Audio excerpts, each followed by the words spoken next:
moment. Yeah, the climbers and their domestiques, they're the ones who are suffering. And anybody who is not at their best, as you mentioned, Bernal, some riders, you know, maybe not feeling good. And we always talk about the feel-good factor. If you have a good day in the mountains, then you have no problems as a climber.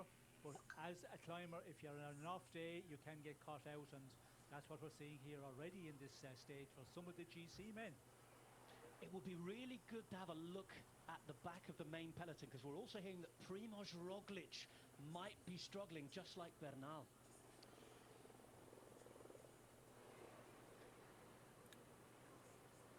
Well, we're trying to check and keep a handle on where everybody is. We haven't got a great view of the back of the peloton at the minute, but it would be important to try and see it, because reports of problems for Primož Roglic, Egan Bernal, and I think they're desperately trying to catch up here. Here we go, 87. This is Red Bull Bora Hansgrohe's Danny van Poppel, and he is with Marco Haller, two of the rouleurs from Red Bull Bora Hansgrohe.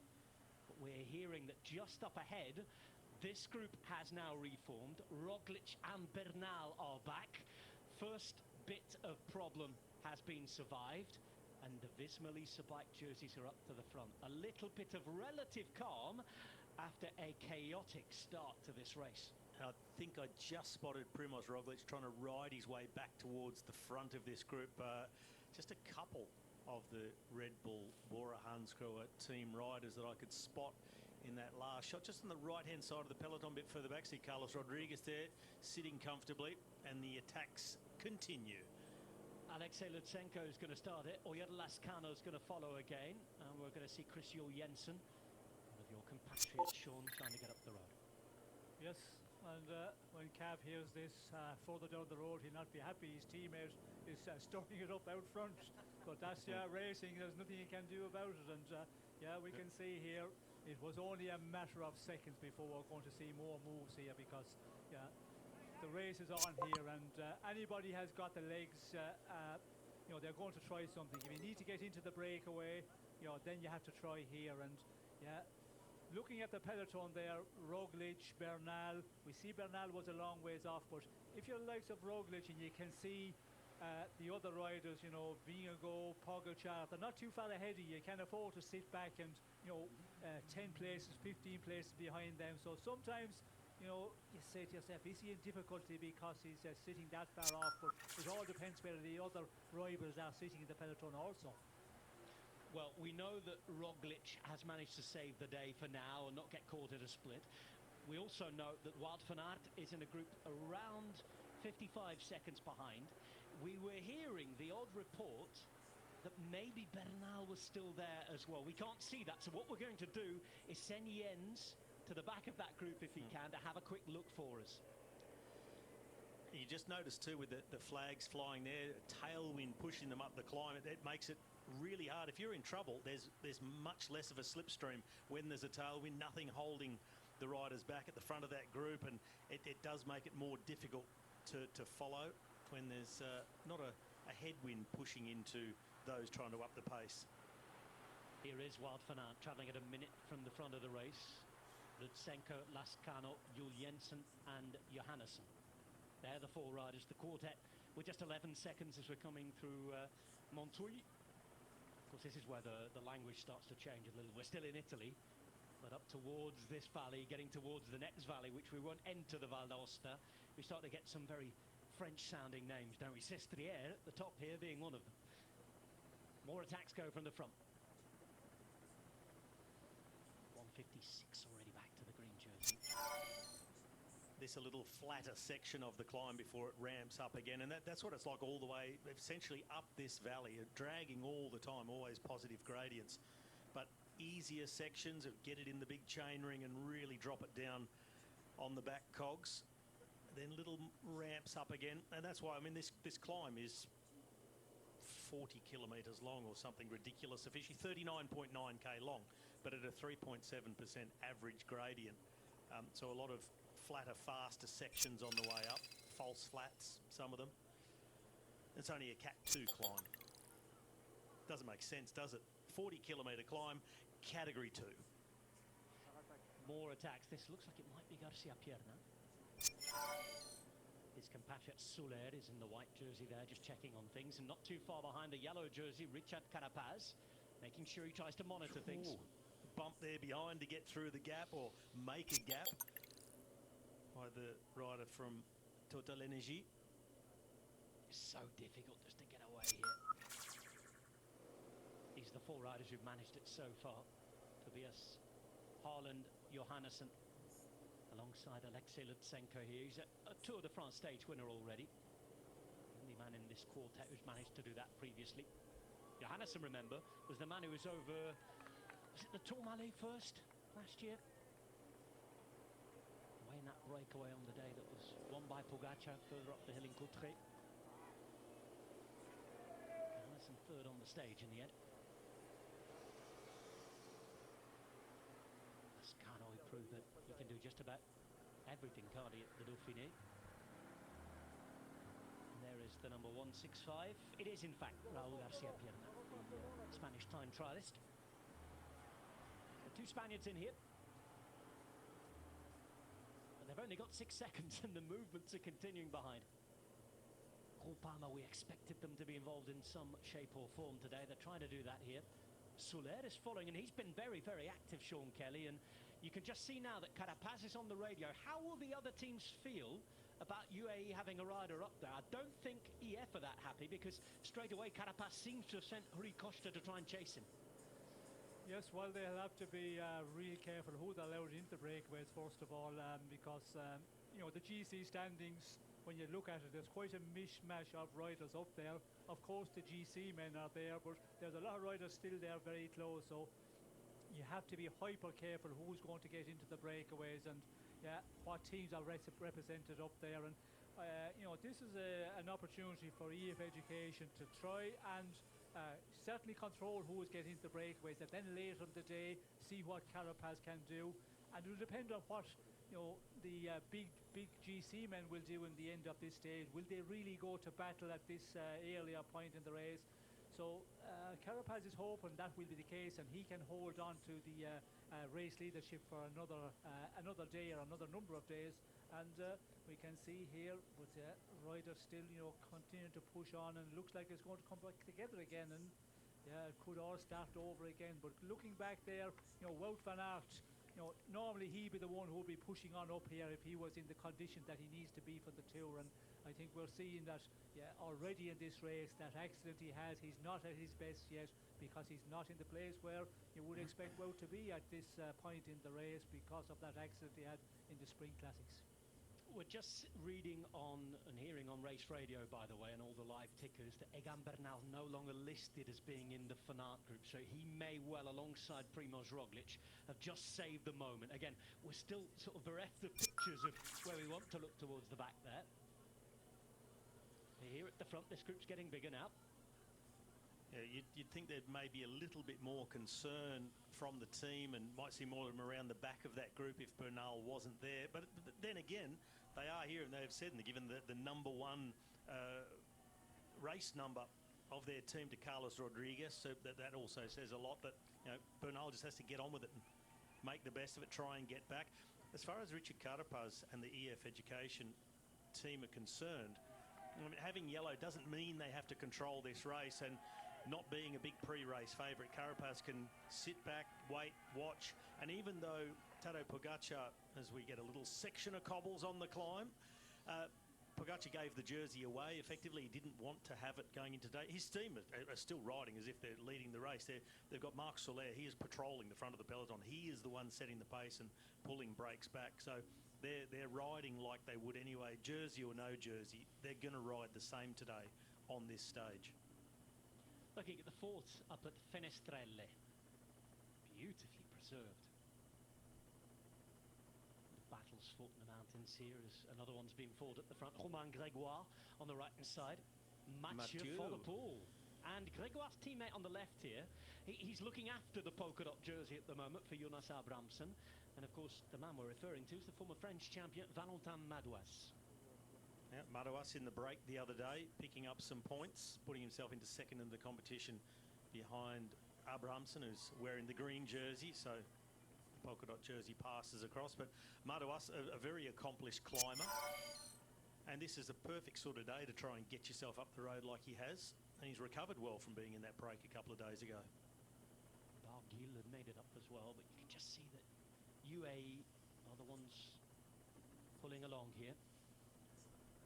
Still 20 kilometers to go to the top of Sestria. It's a mightily quick start.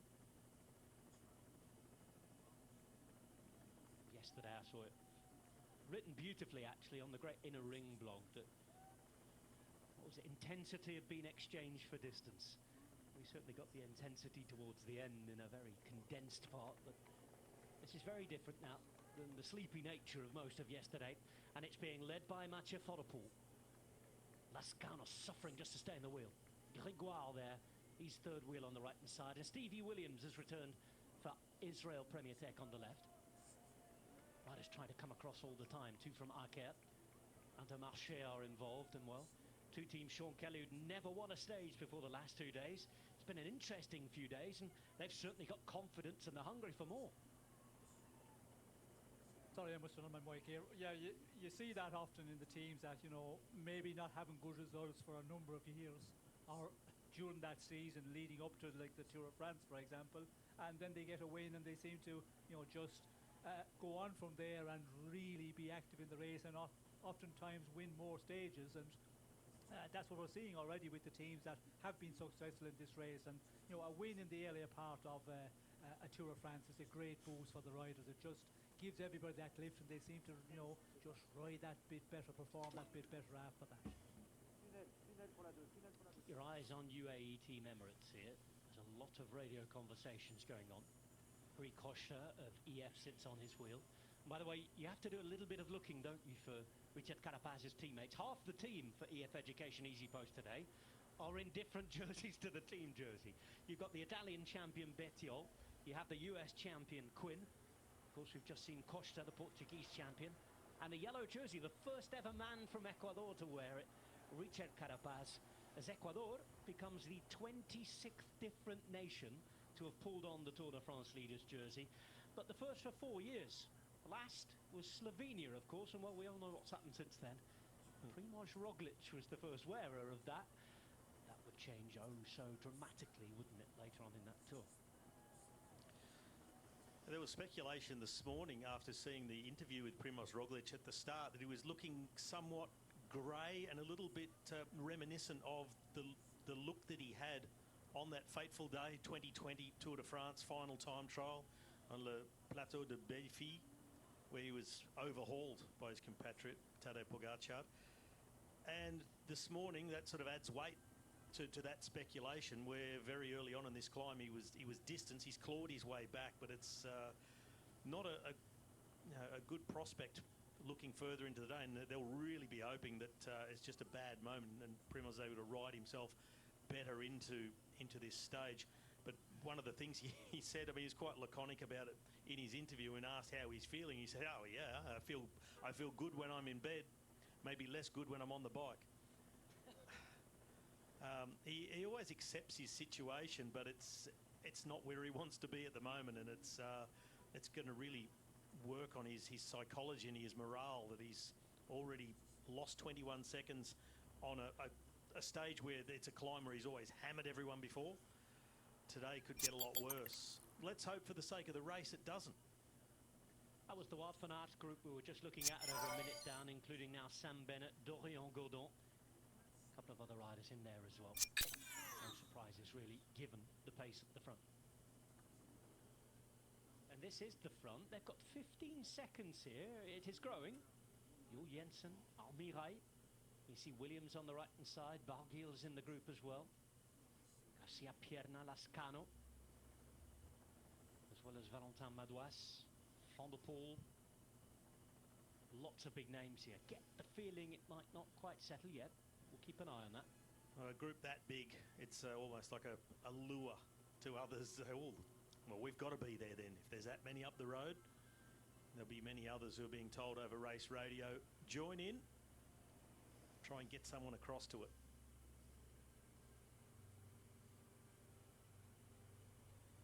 This is David Gaudu. There's his teammate Madouas. Good to see Gaudu feeling better. I know he's been struggling with a little bit of COVID. Lost a lot of time already, so if he does feel better, he'll have the freedom to chase victories from a breakaway. There he is wearing number 91. But not only have the freedom, he'll have the expectation of the team from now, because you know, a guy who over the last 3 years has finished 11th, 4th and 9th on GC in the Tour de France, on day one losing 29 minutes. That's an absolute disaster. But there's a way to try and rescue something from it. So from now on, this is a good sign that he's able to infiltrate a group like this, and maybe for the rest of the tour we'll see some attacking panache from Gaudu instead of what's been more conservative riding over the last years, trying to maintain a GC position. Now, before all the excitement started, they played the predictor.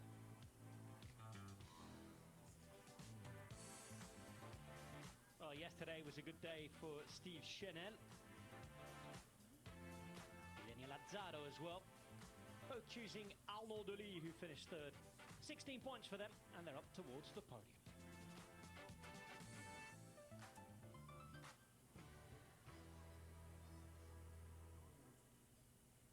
Well, we've just finished the recon of the stage. My favourite for the win is Tadej Pogacar. I expect to see some moves on the Galibier, but I don't think anyone will go over the top on their own. I think the sprint's good for Tadej, and it will bring him the victory. Stage 4 of the Tour de France, my pick is Tadej Pogacar. He made a bit of an attack on stage 2. Only Jonas Vingegaard could really stick with him, and I think he's going to try to put more pressure on the defending champion on this iconic climb. I'm certainly hoping that he will. At least I'm not doing very well in the predictions challenge so far, so I need those maximum points. Tadej Pogacar for the win.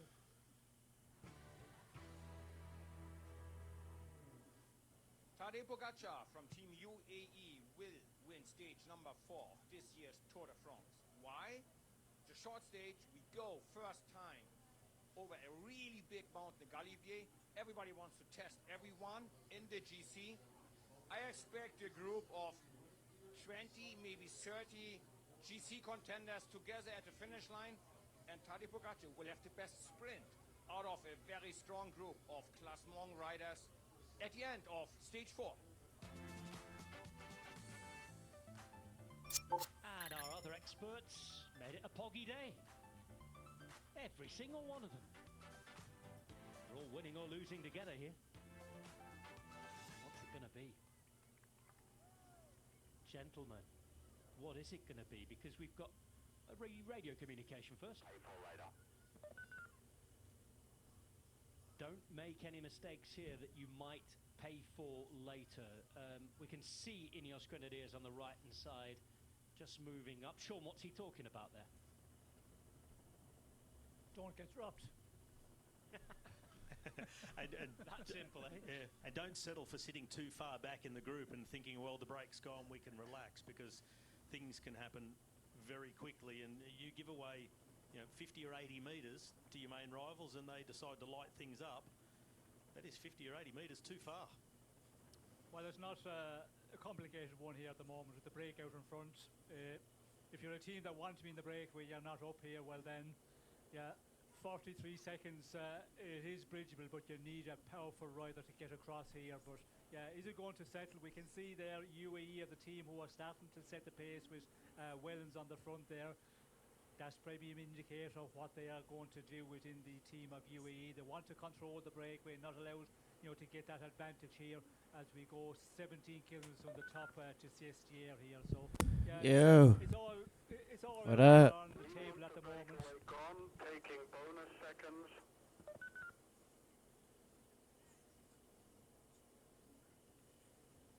Breakaway bonus seconds.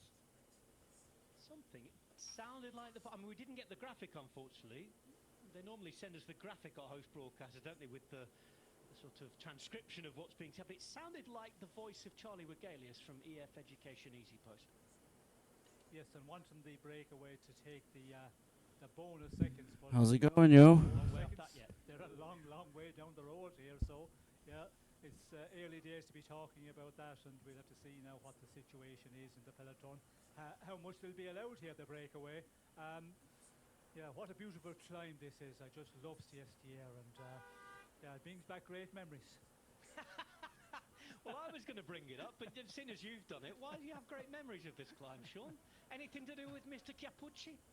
Well, you know, Rob, we talked about it a number of times during our travels in France and also in many races, and it was one of the most difficult days of my life in a breakaway Chiappucci to finish in Siestier.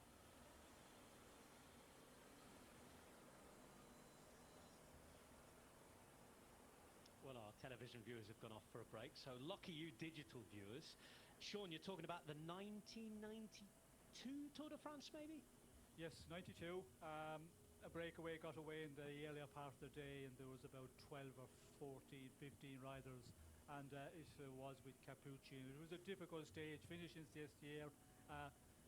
Yeah, but I was in the breakaway, and you reminded me this morning already, Rob, quite early, that I lost 38 minutes or 40 minutes being in the breakaway in the earlier part of the day and finishing 40 minutes down. That will tell our viewers, you know, how bad I was at the end of the day and how much I suffered. And yeah, it's a day that I still have those marks. And Chiappucci was, you know, he was just trying to kill everybody, and we were still 70, 80 kilometres with many climbs to do before we got to Siestier. And I remember saying to him, he was shouting at us, come on, ride on the climbs. And, you know, there was riders like myself not able to do anything. We were just about clinging on there. And I told him, if you don't just steady it up a bit, we're not going to be able to ride with you. And he never steadied up. He just blew us all out slowly, one by one. And he went on, and, you know, that was one of his, I think, one of the big rides of his career that day. I was going to say, Sean, welcome to my world, suffering on the climbs, but you're doing it at the opposite end of the peloton to what I did it at. So I'm not really having any pity for you. Well, I'm not good sure. Story, though. Good story. Well, not really the opposite end of the peloton. I was a long ways back in the peloton as the day went on, because there was riders and groups came up to me, and I just wasn't able to stay with them. And you know, normally when you get dropped out of a break, you can cling on to the peloton or cling on to another group that comes up, but I wasn't in any state to do that. And yeah, Robbie, you experienced this quite a number of times, but you know, people think that, you know, I was never in the gruppetto, and I can certainly say that day I was in a very slow gruppetto, and you know, had, you know, flashes of, you know, starting to throw in the towel and not go on in that tour because of the horrendous day I had there. Well, Pascal Lino lost the yellow jersey on that day, and Miguel Indurain, young Miguel Indurain, took the yellow jersey in 1992 on that day. Yes, Chiappucci destroying the competition. Just over the last couple of kilometres, it gives you a really good indication of the gentle gradients through this part of the climb, that the breakaway are going through and off, swapping turns at the front as if they're just on a flat road. Yes, it's still dragging up the valley, but you wouldn't exactly say they're on a climb. It's officially included as part of this Category 2 climb to Sestriere, 39.9 kilometres long. But the real climb itself, you know, the proper climbing, even for the climbers, probably comes with around 7 or 8 kilometres still to go to the top.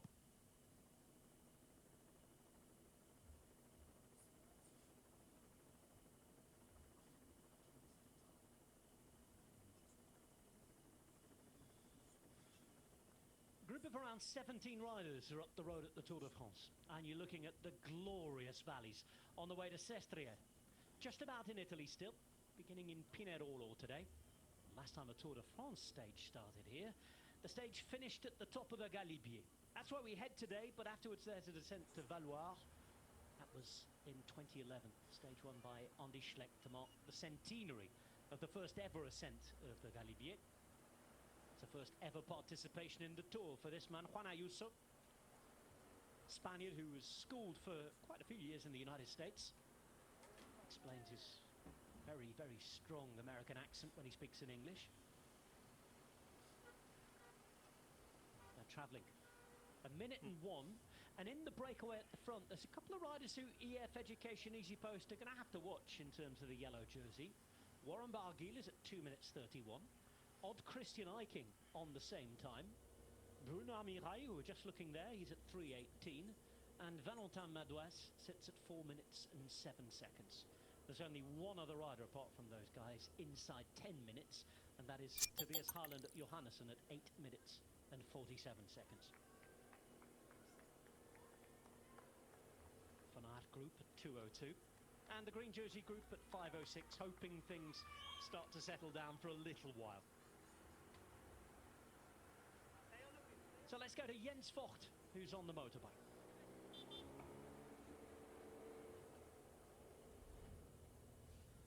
So, here we are. A hectic start. I used the time to talk to a few teams. I talked to a team Ineos Grenadiers, and I said, hey, guys, to the guys in the car, are we going to see the Pitcock show today? And they looked at me, gave me a smile, and said, if he has the legs uphill, heck yeah, we will see the Pitcock show on the downhill towards the finish line. Number one. Number two, I talked to the team Bora Hansgrohe, and they said, no problem with Primoz at all. He was just badly placed. He was probably still a little bit asleep. He's awake now. Will not happen again. No problem for him. He was just not perfectly placed. So there you go. That's a bit of tactics and a bit of information for you. Back to the... Thank you, Jens. Now then, Ineos Grenadiers moving up to the front. Yellow jersey. For EF Education, Easy Post allowed to sit behind them. That's the left elbow belonging to Laurens de Plus that's all bandaged up after his crash a couple of days ago. At the front here, Bahrain moving up. It's travelling quickly up the hill. And we're going to travel quickly in the commentary box as well. It's a fast-moving stage today, so let's have a fast-moving change. Mr. Carlton Kirby. Thank you, Rob. Glad we're all hooked up together. It's brilliant. And indeed, so could today be. Will it be two battles? It certainly looks as though it's panning out to be that way. Pogačar, stress-free at the moment with an extra long shower. That's the way to do it. I'm sure that one came out of the cold box. It's not that hot today compared to some of the days that we've had. We're nudging around 26, 27 Celsius. It's only 13 over the top of the Galibier, by the way, I can tell you. And one of the long shots that we had a few moments ago showed the valley, and if you had your wits about you would have noticed that at the top end of the vale that we're travelling through, we've got a relatively sinuous line. You can see smog, and I've got to tell you that Briançon is on fire. The mayor has cancelled school holidays, so it might be very quiet when we go through. And indeed, face masks and the like. I'm hoping that the wind has actually done its job by the time we get there. Let's listen to UAE. No Bora, no Ineos, no Visma. So, good guys, good. And I can add to that, no Bahrain, no Soudal Quickstep, no Lotto Destiny either. No Cofidis, likewise. So, unfortunately for those teams, for some of the minor teams who really did try and get into the break, Victor Campenaerts was as lively as you like. He was almost on the blocks before he actually started today. Well, they didn't get anyone up front. Neither did Cofidis. Neither did Bahrain Victorious, despite the best efforts of Wout Poels and a few others. Peo Bilbao looked lively at the start. Ineos Grenadiers, Soudal Quickstep, UAE Team Emirates and Team of Visma, Lease Bike, they are the ones that are missing. You can see a hint of smog because there is no mist around today, and that's because Briançon, I'm afraid, is burning. I'm hoping that the firefighters have managed to do their task, but it's not a nice thing, Robbie. Particulates, we talk about powder flares, which is man-made nonsense, but fires as well when we get to the high ground, particularly in the summer when it can be tinder dry. It can be a problem, and it is today in Briançon. It can be a massive problem. It remains to be seen where exactly the fire is, what is on fire. There's been talk of possible, well, I guess poisonous is a way to put it. Yeah, the they're smoke, wearing face depending on masks. what's on fire. So until they know that and how it may or may not impact the race route, we've also been told that it is some way from the race route, but of course it depends on the wind direction. And the last thing you need while you're exerting yourself is a lung full of smoke. Also, it's hard enough today with the altitude that the riders are going to encounter. Already going over 2,000 metres altitude on this climb up to Sestriere, and of course the Galibier itself 2,642 metres above sea level. The final 9 kilometres of the Galibier is above 2,000 metres. that's that level where it really kicks in. You become aware of the difficulty to breathe and the less available oxygen to you.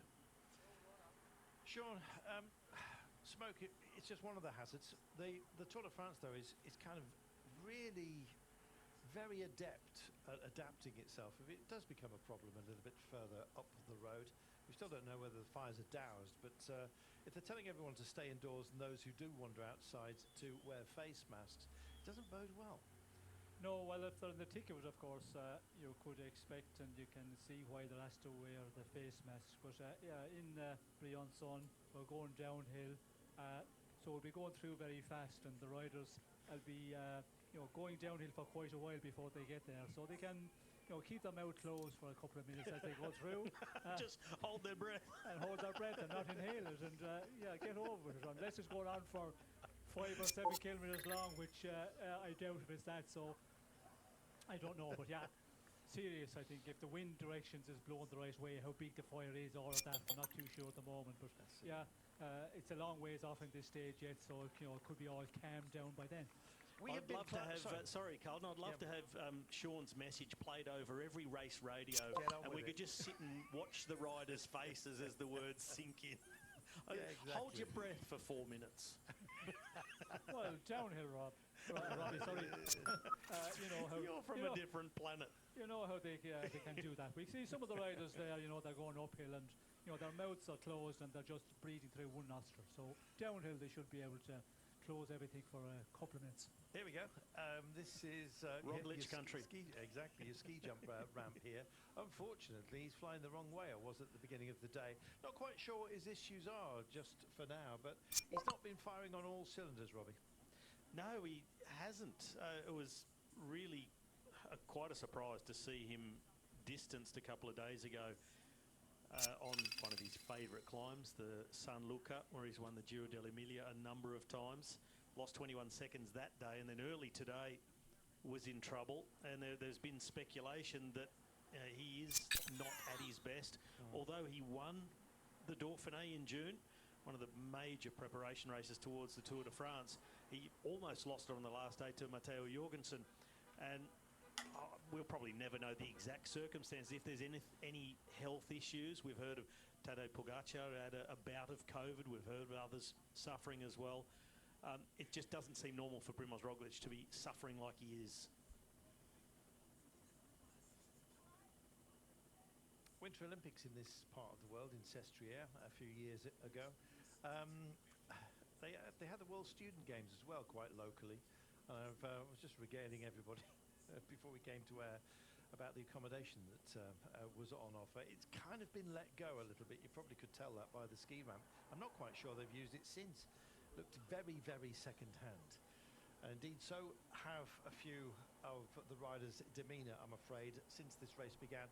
Sean Kelly, it's been a really, really tough start to this year's Tour de France. That can have its benefits. It can also have a big knocking back effect in terms of the efficacy of a lot of teams. Their ability to just pick themselves back up is going to be tested, isn't it? Like almost no other edition before. Well, this start was a real difficult one the first 2 days. Parcours-wise, altitude gain on the first 2 stages. Conditions as well, that real hot conditions, very, very clammy, as we say in cycling terms. And yeah, to get into the race, some riders have a bit of difficulty adapting to that pace again. But, losing time, Roglic, it was a surprise that he lost that time on the San Luca climb. But again, it depends on where you start on the climb as well. If you get knocked around a bit, you lose your position, you start a bit too far back in the climb, and then with Pogacar attacking, you could lose contact very quickly. But today is a day where long climb like this, it's going up, you could say for the first 50 kilometers almost, except for the start where it was a little bit of a flatter terrain. There's no excuses here. It would be interesting to see if Roglic was in difficulty, or was he just confident enough able to sit back. And we will see, I think, the answer to that later in the day, and it's certainly on the Galibier. I think we're going to see something happening from the GC men. And that will be the real test of the day. And yeah, the first big mountain stage as well, that's always the test to see who's up to the standards and the fitness level to be able to compete to win this tour or to get a very good place in the overall standings. Bobby, it's probably worth dwelling on the altitude that we're dealing with today. 3,900 meters of altitude gain, but 2,642. The air's thin up there. Contador himself in 2011 lost out to the mighty, the great Cadel Evans, ultimately in that edition of the race, 2011. It was a great race for Cadel. I was so pleased. We actually shed a tear, I must admit. My favourite rider of all time, I have to tell you. But yeah, he was phenomenal, doggedly determined, and he put so much space, Cadel, into Alberto Contador that day. If you have a bad day at altitude, it's magnified, isn't it? When it grabs you by the throat and suffocates you. Glad you stayed up top there, yeah. I mean, exactly, when you have a bad day, even when you're not having a bad day, you become aware of it and you feel like you were just 20, 25% below capacity. And then there's some very rare riders who deal with it better. And that's why we see almost everybody doing altitude training camps nowadays. It used to be the domain of sort of team leaders, those who could afford it, those who were afforded the luxury of more time to train and prepare for big races, while others had to slog their way through a calendar of races on behalf of the team. But now teams are so organised in their preparation towards races like the Tour de France, the Giro, the Vuelta. They're doing altitude training camps 3 and up to 4 times per year, 3 weeks at a time at least at altitude, little top-up training camps as well. Mathieu van der Poel himself was training at altitude before this Tour de France. It's taken him a few days to come and show us his jersey at the front of the peloton. Probably wasn't the day that I was immediately expect him to be on the move, but that's the great thing about Mathieu van der Poel. You do never know. You do never know. I'm very, very pleased as well to see Alexenko turning it around. He's had a couple of top 10s over the last couple of years in GC, the final GC within the Tour de France. And of course, Warren Barguil, who was my quiet pick at the beginning of the day. And if you want proof, just ask Sean Kelly. I just thought, you know, he looked so lively and I think desperate to come out from the shadow of Romain Bardet.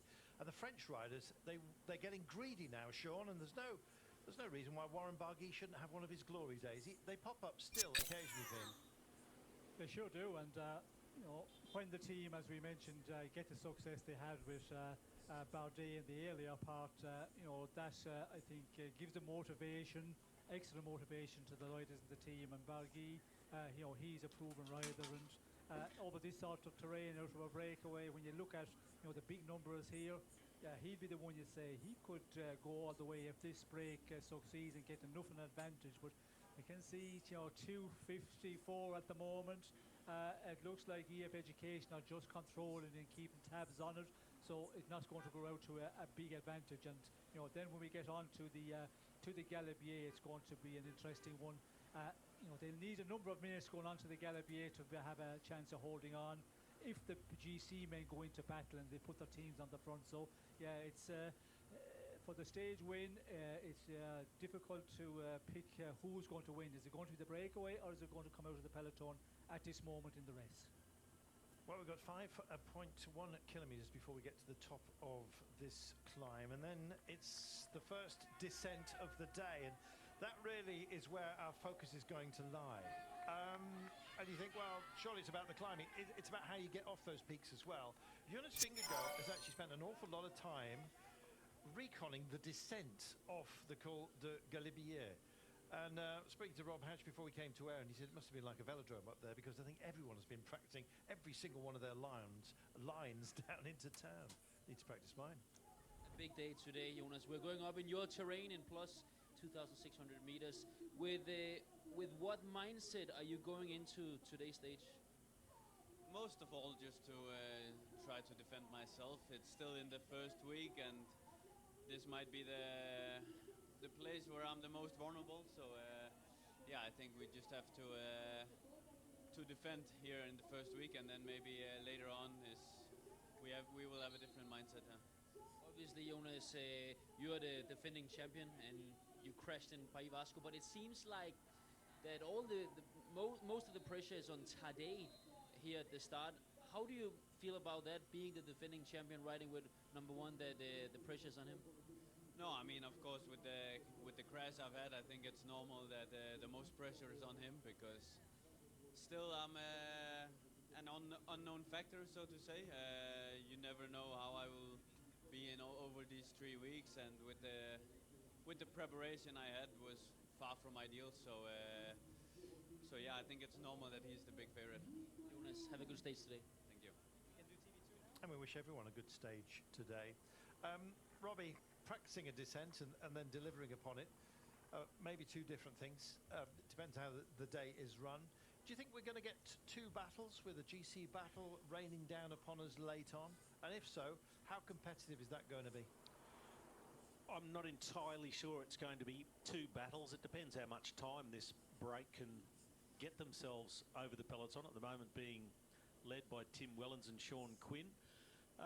If they're able to get themselves, I would think, a 5-minute gap at the bottom of Galibia with a serious climbing starts, then we see two races for the price of one. Certainly a GC battle. I do expect Tadej Pogačar to go on with what he started on the stage, on stage 2, where he attacked right at the top of the San Luca, and Jonas Vingegaard was able to go with him immediately, but was after the real steep section. It was on a more gradual, almost flatter piece of that climb right before the peak. Today is where the big question will be answered. What's Jonas Vingegaard really got if Tadej Pogačar puts him under pressure at altitude on steep gradients with more than a few hundred metres to go to the top? I just wonder if after stage 2, the attack made by Tadej Pogačar, seeing the reaction immediately by Jonas Vingegaard, how strong he was, if Pogačar is inclined today to put it on the line and take the risk of attacking, and maybe, you never know, that Vingegaard thinks, I've actually handled that really well, I feel good, now I'll go. And Pogačar, it's happened to him before, he's tried it in previous tours, so there'll be a lot of psychological warfare happening as well. And when it comes to the descent, though, Tadej Pogačar, I think, has the advantage, even if Jonas Vingegaard has been practicing his descending, he's been reconning this descent in particular. The thing for him is, having been involved in a nasty crash on a descent, that does take away a bit of your mojo, and you need to get that back. And no matter how much you practice it in training, there's nothing that matches the intensity of, and, well, expectation, everything that comes along with the pressure of being in a race situation. Just ask Richie Port about that. Him versus Chris Froome on the Dauphiné.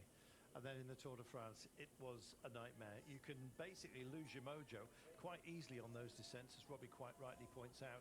Sean, if it's going to be a big one today for Jonas Vingegaard, it certainly is for Tadej Pogačar as well. If Pogačar does not get the victory today, the pair of them, whether that's a secondary race behind the breakaway or indeed for the GC men up front, we'll wait and see. If he doesn't put Jonas Vingegaard to the sword, that's a massive step forward for Jonas to show exactly what sort of form and indeed mindset he's got. Well, that was a talk coming into this tour, of course, with Jonas Vingegaard having the problems in the Pays Basque country, and as he mentioned there in his interview, not having the perfect preparation, not knowing where he is, fitness-wise and race-wise more so. And Pogačar, we see him in the Giro, how dominant he was and how good he's been, and he's been saying that, he's feeling good, although we did hear about COVID and all of that. And today will be an interesting one. He's going to try again, I reckon, and you can see the way the race is being ridden at the moment. UAE are putting a man in the front already, 2:30 for the breakaway. So, they're interested in controlling this one. So it looks like that UAE want to keep the tabs on the breakaway, not allow them to get that 5 or 6, 7 minutes in advantage, and then have a good opportunity of possibly going to the finish and fighting out for the stage between the break. It doesn't look like that at the moment, but yeah, another bit of this road we'll have to wait and see, as we can see some of the riders coming back in here. But Go a bit more easy in front so we can come back, okay? Thank you. yes, we can come back, but I don't think this. Slow down in front, that they stop for a pit.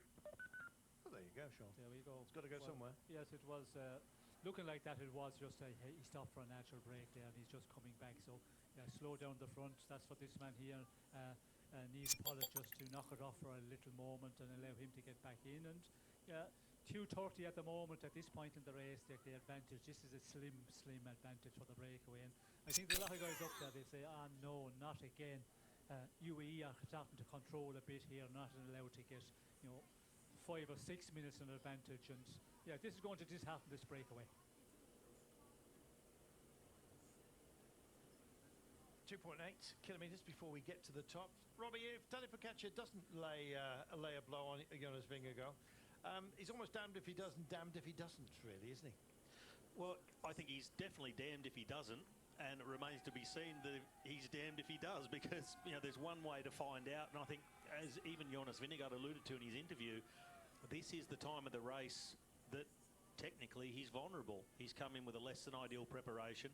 The expectation is that he'll ride his way into the race. He'll get better and better, which is quite scary. I'm seeing as how good he's been already.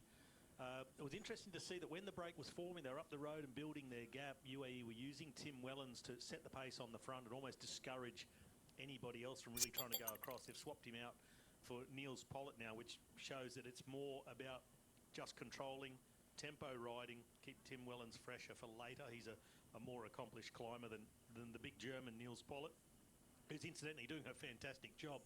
But the break has also just settled into a rhythm, no longer really pushing on as if they're trying to stretch the gap out over the peloton. And I think if they want to have any chance of winning this stage, they need to just push the entire way. I think as soon as the gradients get steeper and lend itself to it, then the better climbers in that break have got to move on and just start dropping people out who are dead weight. Yeah, damn if he does. What I meant by that is that Jonas Vingegaard, if indeed some cracks do open up, Tadej Pogačar is not going to be fated as much as he should be, really. When I saw Vingegaard responding to Tadej Pogačar the other day, I thought it was absolutely magnificent. This is also magnificent, what we're seeing on our screens at the moment, Robbie. You've got a man here who finds himself in the yellow jersey, Richard Carapaz. Team have declared that they are out to keep it for as long as possible. He's a man notable for being able to take long reaches of time where he's not necessarily on the bike. Charlie Vergele is speaking at the beginning of the day saying, well, he had 10 days of hiatus of no riding whatsoever. They thought they might have to sort of bring him in gently. He's really started with a bang, and being in yellow at this early juncture, that's going to be a hell of a boost to him and the team. A massive boost to him personally, and of course to the team. And we've spoken a bit about, as we look at Arnaud Delis, who was third across the line yesterday in the sprint, the Belgian champion, is settling into a group that's been distanced. But for Richard Carapaz, he had that injury to the inside of his mouth, which required stitches from a crash in the recent Tour de Suisse. Had to have a course or two of antibiotics to get over it, had a little bit of an upper respiratory tract infection, missed some time off training and was off the bike. But it may, in fact, have just served to really freshen him up. And without a real loss of form. 10 days might sound long, but it's not enough to really take away all the form that you've already built up. And as Charlie Vergele said in his interview earlier today, he just has an innate talent. He is such a good bike racer. And I say racer because some riders are looked at as bike riders. They're strong, everything's calculated, they're conservative, they just don't take big risks. Carapaz, he races to win. He's so plucky and courageous, and it's what got him a win in the Giro d'Italia a couple of years ago. He was second behind Jai Hindley just a couple of years ago as well. And here in the Tour, they came in saying we're not having big expectations for GC, but I think that was just to take a bit of pressure off. I'm certain he can ride a high GC, and for mine, he's based on his past results and his talent, he's a guy who could definitely be in contention for a top 5. Sparking it up again, I see Alberto Bettiol saying to Sean Quinn, no, you stay at the front. Nobody wants to pick it up just yet. It is getting a bit cooler as we head up to altitude. Incidentally, today we've got around 42 kilometres of descending, and we haven't had any yet. So it's only after 50 kilometres are complete of the day we'll get our first bit of descending, but if you work that out, it means that half the remaining distance will be descending, and that's where our focus lies. Cannot wait to get up and over the top to see who's got their descending head on, Robbie. And for some it comes naturally, for others they really tighten up, and you burn nervous energy apart from anything else on the descent, don't you? After burning plenty on the climb. Well, you can burn plenty of energy chasing back on. If your distance, you can burn plenty of nervous energy if you're anxious about the descent. But if you were to open the dictionary today and look up the word flow, there'll be a picture of Tom Pidcock, and there's so many people wishing and hoping that Tom Pidcock could be somewhere in contention near the top of the climb. Done it before and done it here, Robbie, in the past. Yeah, descended off the Galibier on his way to a stage victory on L'Alpe d'Huez, and he's on his favoured terrain when he's going down, and he's on his day. He's got it in him to go with many of the best, even if he's distanced over the top the last couple of kilometres. He's got the skills and he's got the cojones to just scream downhill and catch up.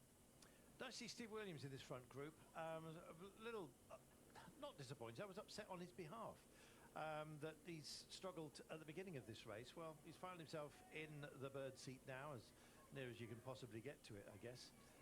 In the fact that he's found himself off and in the breakaway. It's such a big breakaway, we've kind of avoided naming them all because we've been waiting for it to fully establish. I think we can call that, despite the fact that they've been trimmed down by about 40 seconds in none too short order, and I think that was the pace that was being invoked by UE Team Emirates. Niels Pollitt was setting a good old pace for all and sundry up front. He was asked to knock it back so that Tadej Pogacar could get back in. We're just going to come up and over the top here, which is our major mountains points. Category 2 as it is. We had a couple of those on the opening day out of Rimini, which shows you how difficult it was. No Abramson up in the front group. He owns the polka dot jersey, and it could be with a big assembly of points today, and not least, of course, those that are achieved on the Or category called the Galibier late on. We might have a new King of the Mountains man today. Well, Carlton, the man in the polka dots on the behalf of Abrahamson, Valentin Madouas, he left of picture, head on a swivel, looking around at everybody, getting ready to launch. And here comes Barguil. That's a jersey he quite fancies. He's been in it before, and Warren Barguil will set his stall out today. I think he's got an ultimate aim of the stage. Stevie Williams coming through, though, hot on the outside. It's almost like speedway, this. Through the cinders, across the line. Fantastic. Steve Williams takes the Category 2 test and starts his bidding for polka dots. I like that. Well, that was lively, Robbie. Oh, you got to start somewhere, don't you? You could be in this competition on nil point, but there's a time to get started, and when you're in the high mountains, then you're right back in it. Madouas taking some decent points in second. Barguil, as you said, he's been in that jersey before and won it. I think that was back in 2017, wasn't it? Yep. But Madouas, he's added to his tally, catching up. In fact, will that bring him over the top? I'll have to delve into another page on the laptop and find the results. But these guys are pushing on now because they realise the urgency of the situation, the gap under 2 minutes. It's what I was speaking about before. They've got to just get on with it. And you can see just before the top of the climb there was a bit more urgency to their riding. They started to sort of look like they were understanding that they're being pulled back in. They've lost themselves 45 seconds on the last 5 or 6k of that climb, so it's time to get on with it. Potentially, we've got proper mountains men, of course, here today, so we may see the true contenders for the polka dot jersey. No disrespect to those who are doing well in the classification so far, because, of course, the truism was the run from Rimini, where Abramson really set his stall out, was a phenomenal one in terms of the peaks that they were expected to take on and indeed dealt with. This is not the prettiest place on the planet up top here, I must admit. It's almost like the architects got a shoebox and thought, do you know what? Looks pretty good to me. Yes, there's not a great deal of history up here because it was such a harsh environment, and it was only when skiing came about that they had the money to spend on it. Well, Carlton, more shoeboxes, more skiers, more people buying lift passes, and that's why they're all there. Ever the businessman, Robin McEwen. You see, I'd like some, slate roofs and old log cabins, but just don't make the money, so Robbie's not interested.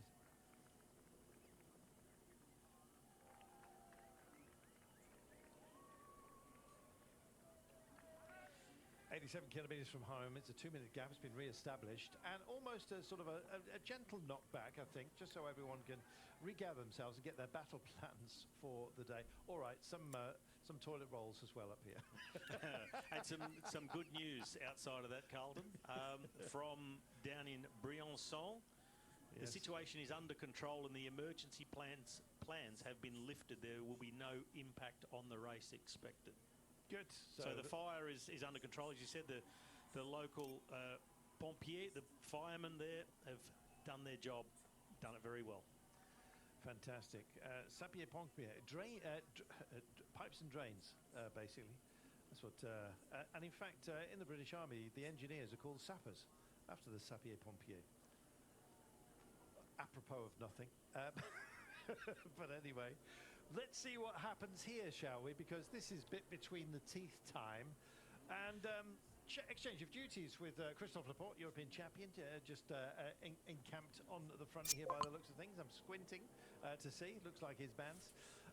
Let's see if there's any disruptors here as well, because there's a few up in the break that I think some teams would like to thrive, quite frankly. This is like one of those moments on a roller coaster, hands in the air like you just don't care, coming up over the top, and then it's one of those, ooh, it gets faster and faster and faster. Time to take care, Robin McHugh. Take care, but it's a beautiful descent, as they mostly are in the Alps, into these ski areas, nice, wide and very gradual roads to enable everybody to get up safely and easily up into the mountains and spend their money while they stay in a shoebox. But they're brilliant to descend, though. The roads in the Alps really are a delight to descend on. So smooth, wide, gradual. The turns either fairly open, you can just really get the nice apex, good visibility, or you get a number of hairpins, which are also fun. Warren, he's gone. Warren Barguil's, if this is a lone ranger from him, let's see how he goes. But what it does is it shows you how comfortable he is. He's not pedaling. Everyone else is pedaling to catch up. This is Warren Barguil's showing you how it's done. If he's doing it here, Robbie, he could do it at the end of the day if he manages to stay in the front group. He could do it at the end of the day, but he's going to need a much more substantial gap when he gets to the Galibier if he's going to indeed do that. As we see the confirmation there over the top, Steve Williams with 5 points. Madouas, he's closed the gap by 3 in that competition to the current leader, Abrahamsen. Gorgeous, isn't it? Look at this. Big sweeping meadows. Just half expecting Julie Andrews to pop out and start singing The Hills Are Alive. Or pop out and sing It's Time for Lunch, because that's what I want to hear, and I'll see you in a little while. Look at you. Well, Sean's already gone.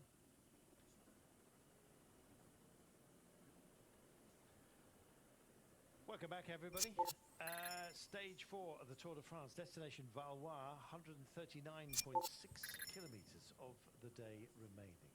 Shortly, we're going to welcome Adam Blythe into the commentary position. I'm here, Carlton. I'm ready. Good lad. How was your lunch? Sensational. What a cheeky Nando's. Beautiful. Well, yeah, very lucky. I've got a box of fig rolls. That's all we get at the peasants here in the peasantry. I thought Jono was bringing in food in there. Nope, he's off for the week. He's teaching geography, and we're enjoying it today.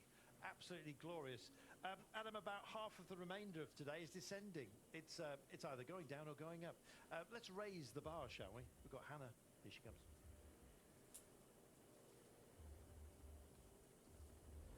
We're just entering into Briançon at the bottom of the descent of the second climb of the day. Now, there were reports from the Ville de Briançon on social media that there was a big fire, and we were uncertain as to what the impact was to the race, because they were saying the schools, the kindergartens had to have their windows shut because of potential dangerous smoke. However, I can confirm, having been here right now in Briançon, that there is no impact currently to the race. They're not going to have to divert. It's all under control. That is the good news. And also, there is no smell of smoke in the air from that fire. So good news for Briançon, good news for the emergency services, and of course, good news for the race. Very much so. Thanks, Hannah. So, settle yourselves in. How was your descending, Adam? You weren't bad at it. I was all right, yeah. I'm not going to blow my own trumpet or anything, but I was all right, Carlton. I think Not it's too about bad. time you did. Well, you know, being a Derbyshire boy, you've got plenty of descents to play with. Yeah, there was one story. Well, not a story, it actually happened. I got dropped early on a Giro stage, and it was raining down this hill. And Matt Chandry, the director, I remember coming back through the cars, and it was chucking it down. I caught one group, the Gruppetto, up, went past the Gruppetto, got into the next group, went past them, and then got to the next group. So I got into like the second group on the road at the time, and I always remember the mechanic coming after me after. He's like, Adam, this is too much.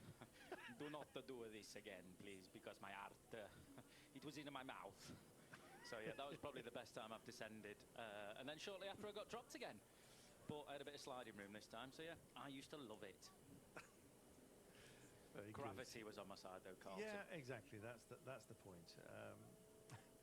It's strange actually as well. You've got to pick the wheels, pick those who you would choose to follow. I think at moments such as this, essentially because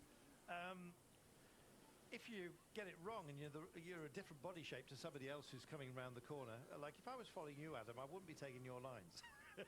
But this is the thing, right? So when you're going downhill, you've also got to look 20 riders in front of you. You know, you've got to keep an eye on that road in front of you. And the most important thing is to keep all that weight on that saddle. Just not push down in it, but as soon as you start to lift up a little bit on it, your shoulders will start to tense, and you'll not become as stable on your bike. So just keep your bum planted, try to relax your shoulders, let them do the work, let them do the leaning. Use that balance with your knees going around the corners, sticking them out a little bit more, keeping them in a little bit. But it's as soon as you start to tense up, as soon as you feel that nervousness coming in, that's when it can start to become unfolded a little bit. So you've just got to try and stay with your spine down the centre of your bike the whole time, get low, and it's pretty easy from then on in. Oh, well, here we go. Strap yourselves in. Get used to descending, get used to a bit of climbing, and indeed get used to some drama. We've had plenty of that so far in this race, and I think today we're going to be stacked full of plenty more as well.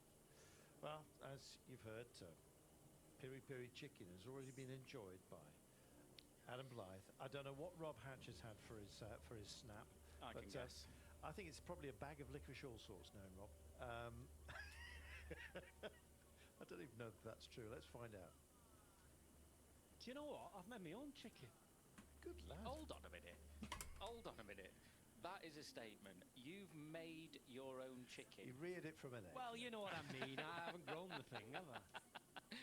I took this one from birth, and then, you know, I looked after it, give it a little eat like to look after it so it grew big and strong. Then chopped its head off. Deary me, you're a cruel player. I just buy it from the supermarket and don't think about all of that. You know, there are people who care about those things. We don't want to offend them. There are. We won't. But yes. Anyway, on the racing, Cotton, we'll see you in a little while. We've got to climb back into France after you've been a little mischievous there. Is it just me and thee, Cocker? It is, yes, it is. And the people around the world who are watching them, so I won't slip into Accrington with you. That's fine, please don't. 2 minutes 27. Big old breakaway this. Get the feeling that they need much more than what they have, because it's a big old stage. 2 all classified climbs to go. The second, one of the most historic in the whole Tour de France. Galibier, 2,642 metres. First climbed in 1911, and well, first time they climbed it, and for most of the times they climbed it until a few decades ago, it went about 90 metres lower because there used to be a tunnel. They didn't always go to the summit of the Galibier. The tunnel then fell into disrepair, and since then a new road was built, and it's a really difficult finale to the climb. Never has the Tour de France been so high so early on in the race. Just stage 4. We've one more climb to go, and I know you're going to be as sad as I am about this, Adam, but we're about to leave Italy. At the top of Montgenèvre here, we'll be going through Clavière, the last town, before we go in to France itself. It's been a great 3.5 days, hasn't it? What a Grand Depart in Italy. It has been fantastic, yeah. I mean, we know what Italy's like for getting behind a bike. We've seen the Giro each and every year, and it's just fantastic to watch. Very different look to it this year, though. No pink and a lot of yellow, but still they came out in their forces, didn't they? And it's always good, you know, just to hear the Italian accents cheering, ciao, all this, that, and the other. Just brilliant. So yeah, I'm going to appreciate the moments we had, but it's going to be nice when they get into France, back onto home turf, sorry, for the Tour de France. Just a quick one, Rob. Just noticed back there then on the previous climb we have up Sestriere, there was a moment in the peloton with about 90 k's to go. Niels Pollitt was riding on the front, and EF started to let them go a bit. If you look at the time gap, 2:34, I'm pretty sure that EF would want that to extend quite a lot. So not setting such a hard tempo, there's bonus points in the descent. Not sure how Carapaz is going to go. So maybe wanting to slow down and not ride with the UAE.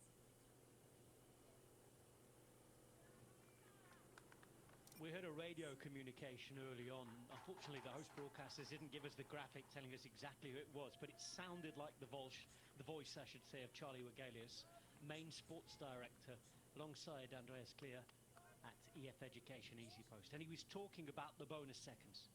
They wanted the breakaway to take them, and the bonus seconds that he and you are referring to, Adam, come at the top of the Galibier. It's the second of the 4 extra bonus points that we have in this Tour de France.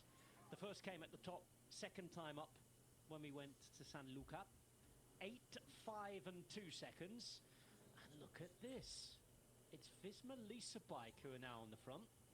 It's Christophe Laporte who is riding.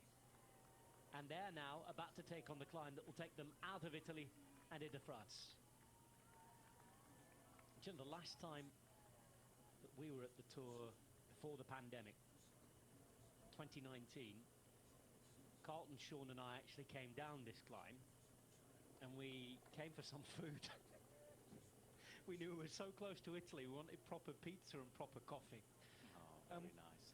We were on the way actually to Valois, which is where the stage finishes. It was a different stage then. The stage itself didn't go into Italy, but we decided we'd take a detour. We went to a restaurant in Bardonecchia. I was reminded on my phone last night of the meal because I saw a picture of it, me and Sean devouring the pizzas we were having after, and we were quite a way into the Tour de France by this time, so we were ready for some proper coffee. So we did that.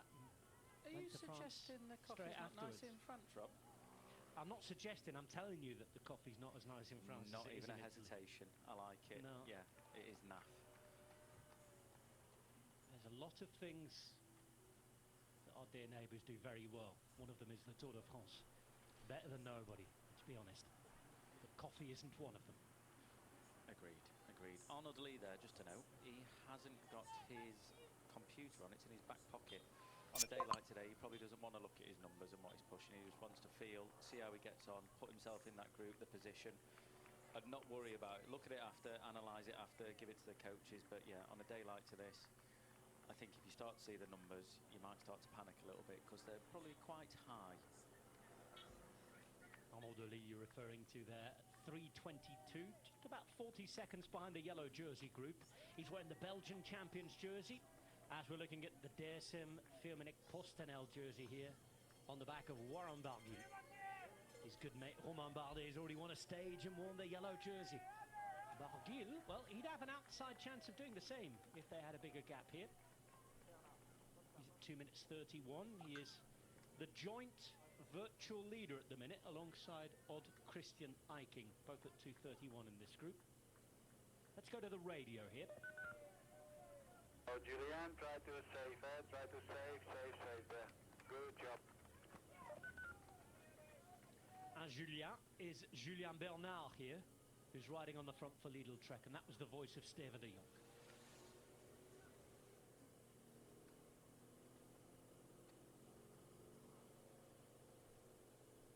Into the final 75 kilometers of today's race. Shorter day in terms of distance, isn't it? But a lot of bang for your buck today. Plenty of climbing. Real number in front of me here. 3,625 meters packed in to just under 140 kilometers of racing. How much damage will the Galibier do? Alberto Contaroni's predictor said he didn't think anybody would come up and over the top alone. I disagree with it. I think that Pogacar is going to go on a mad one. I think today, I think he's really going to try and tear things up, try and get that time gap as big as possible. We've seen him do it on stage 2, Rob, for the what the maximum gap could have been for as late as that attack was, 45 seconds. Let's put that as the roof where he could have probably got to. He didn't get that, but he put a lot of effort in for it. So he obviously wanted to move himself up, try and get in that yellow jersey possibly. Got followed by Jonas Vingegaard, so well, he didn't contest that sprint, did he? Maybe not have wanted yellow. He lost it to Richard Carapaz yesterday. Now he's in yellow. But I think looking at Pogačar now, look at the sprint days we've got ahead of us. You know, there's a lot of riding there that they're not going to have to do. The sprint teams will do. So I just think today is a perfect opportunity to get time. And that could be for all of the GC riders. But if they're all together, they're not going to want to attack each other that much if they're all coming towards the top. But I really believe that Pogačar is really going to try and open up this race and try and take as much time as he can on the Galibier today, so he can just relax a little bit, take that pressure off his team with that little bit more of a time gap. And the way that UAE are riding, keeping it, you know, steady 3 minutes right now, keeping it close, I can see it happening as well.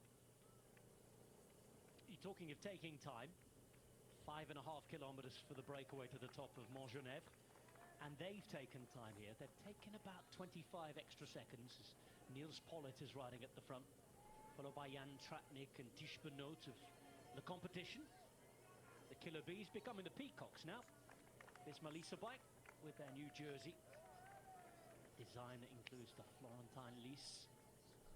We began in Florence, didn't we, on Saturday? We will end in Nice. Not far as the crow flies here from Nice.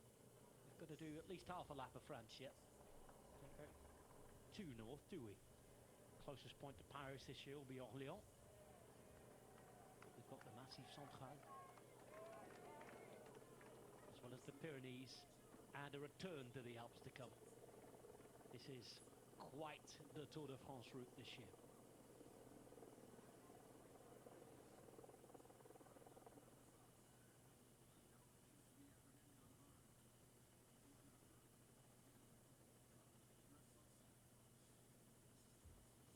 It's a wonderful day on the Tour de France. Stage 4 today, leaving Italy, and we're on the road that takes us out of Italy and over the border into France. Pinerolo to Valois.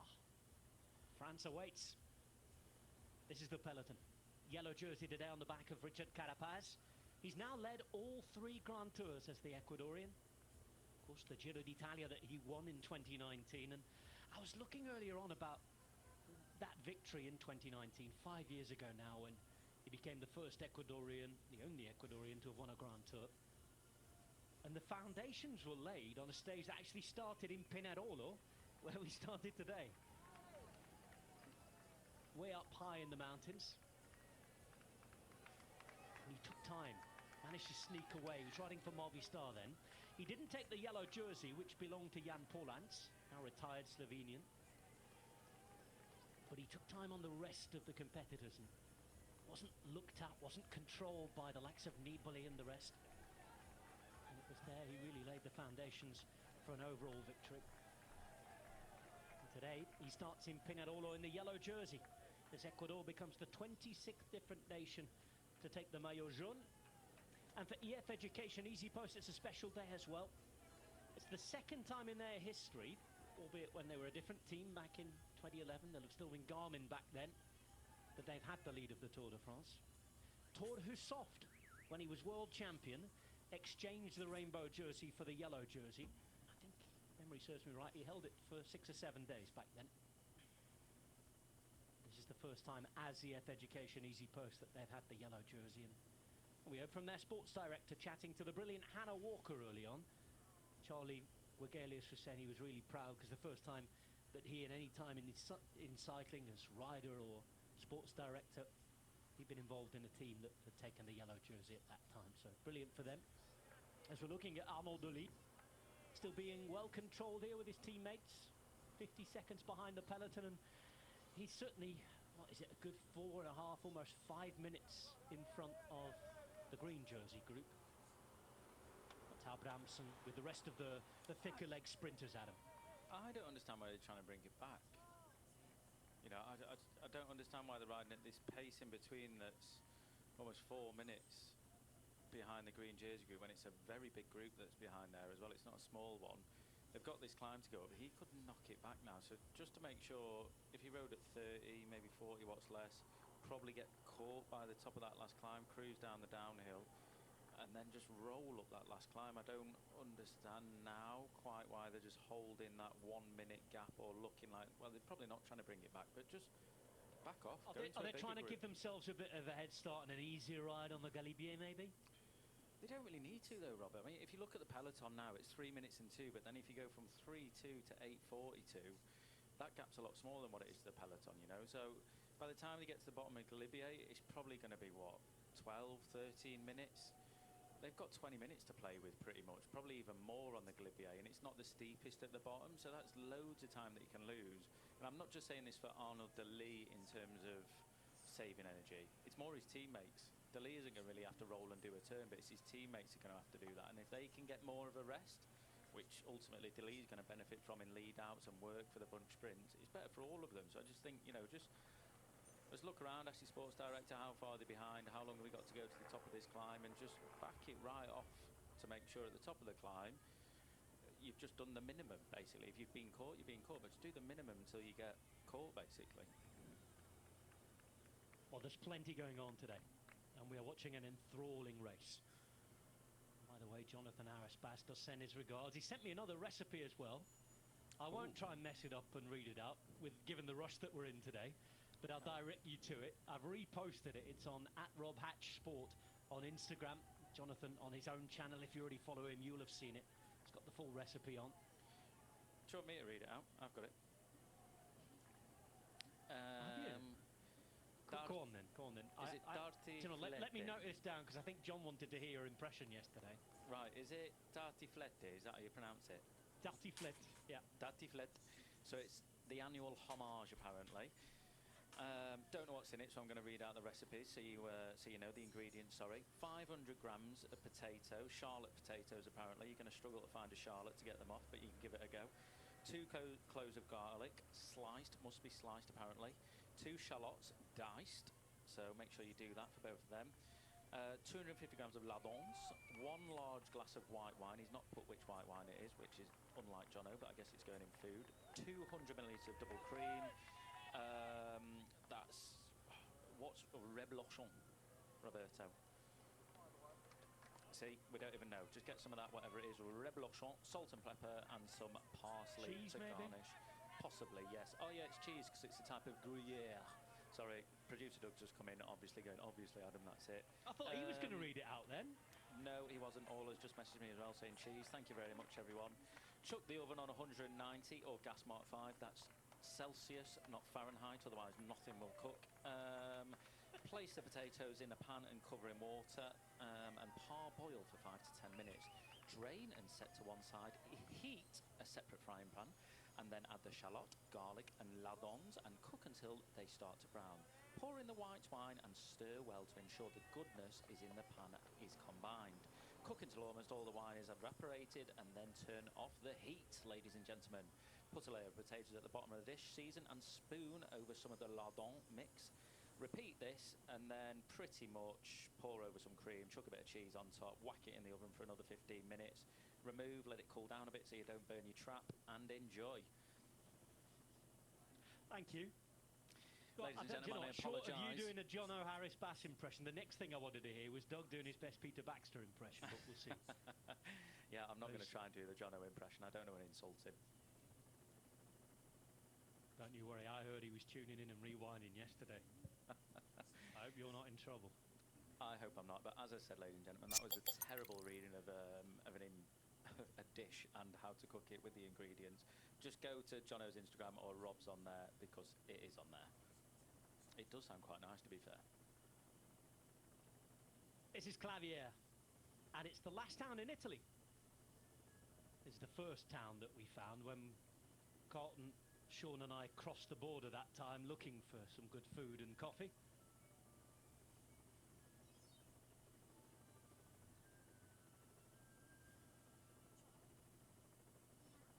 The Tour de France is about to cross the border.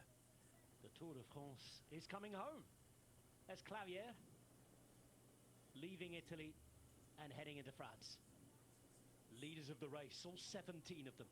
They are Jules Jensen, Bernard, Armiray, Gaudu, Grégoire and Madouas. The last three belonging to the same team, by the way. There's Fondo, the world champion.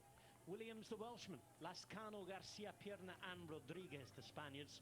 With Goossens, Barguil, Lutsenko, Eiking, Johannesson and Bjorgodo all there as well. A moment ago, they had a gap that would have meant that Barguil, as well as Eiking, were the virtual leaders of the Tour de France.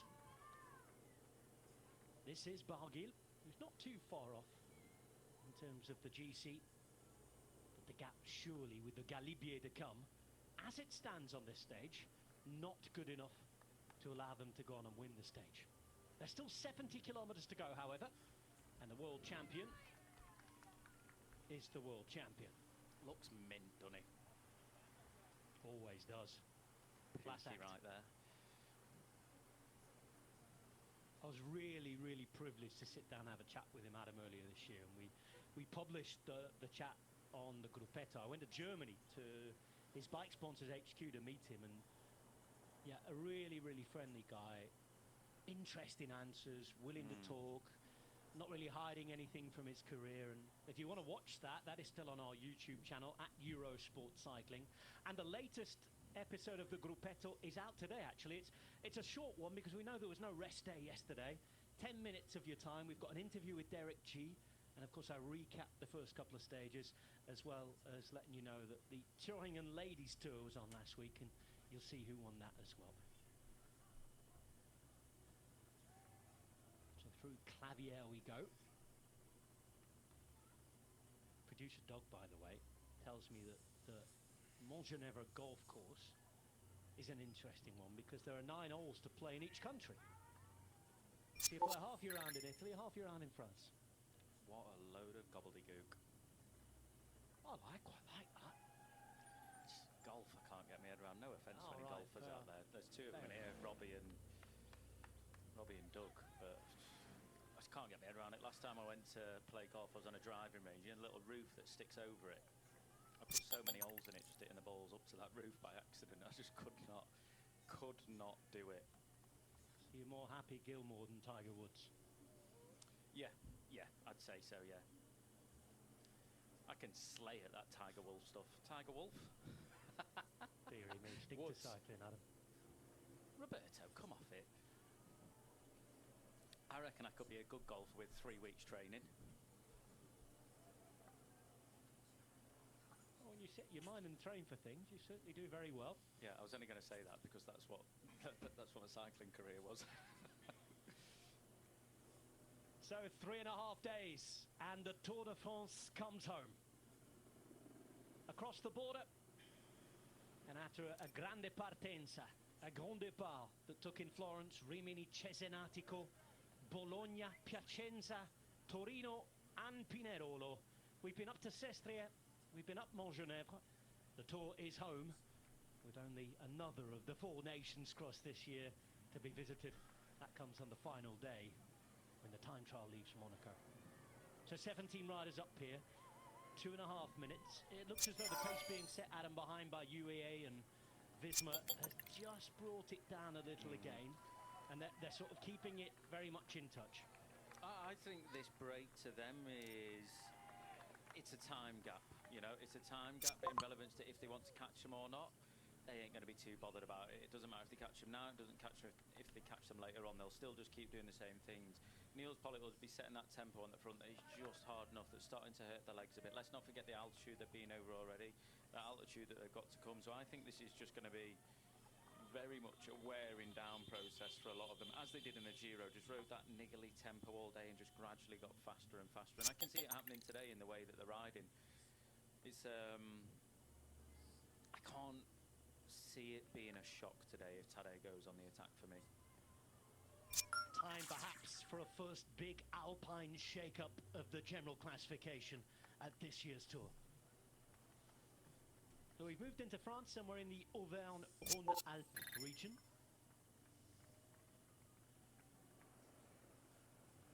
Not quite at the top of Montgenèvre yet. That occurs in France. 700 metres to go. Following that will be a descent down towards Briançon, where if you're listening to Robbie and Carlton talk earlier on, you'll have heard about the fire that's been raging today, but thankfully all under control there now. Safe for the race to pass.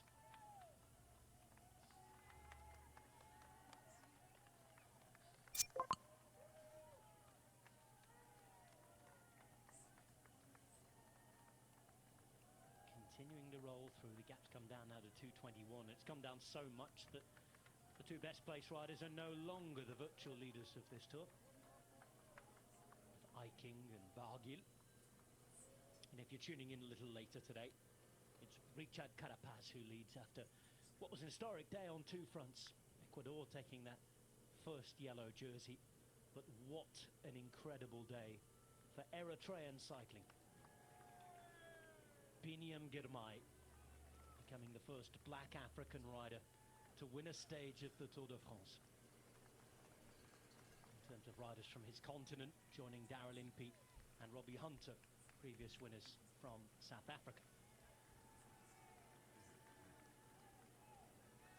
Pace up at front here because they're going for the King of the Mountains points, and it's a former winner of the competition who's going for those 5 points. Warren Barguil. He's got Madouas in his wheel here, left-hand side Stevie Williams once more, and look at the pace and the power from the Welshman, and he does it again. We know he's got a good mountain sprint on him. We've seen that before at the Tour de Suisse when he's took the leader's jersey. But Stevie Williams is in the house here. Stevie Williams is definitely in the house, Rob. And as you mentioned, he has got a kick on him. Not just uphill either. He has been up there after some difficult days in the mountains, but in bunchments where you can just see him there on the left-hand side, starting to accelerate, comes around Madouas, and then, at this point here, just gets the roll on Barguil, just on the line. Time to perfection, some could say. This is going to be a good day for Stevie, this. If that gap went out a bit more, I think he'd be confident. But the way that he's climbing, the way that he's accelerating at the minute, he doesn't look like he's under stress.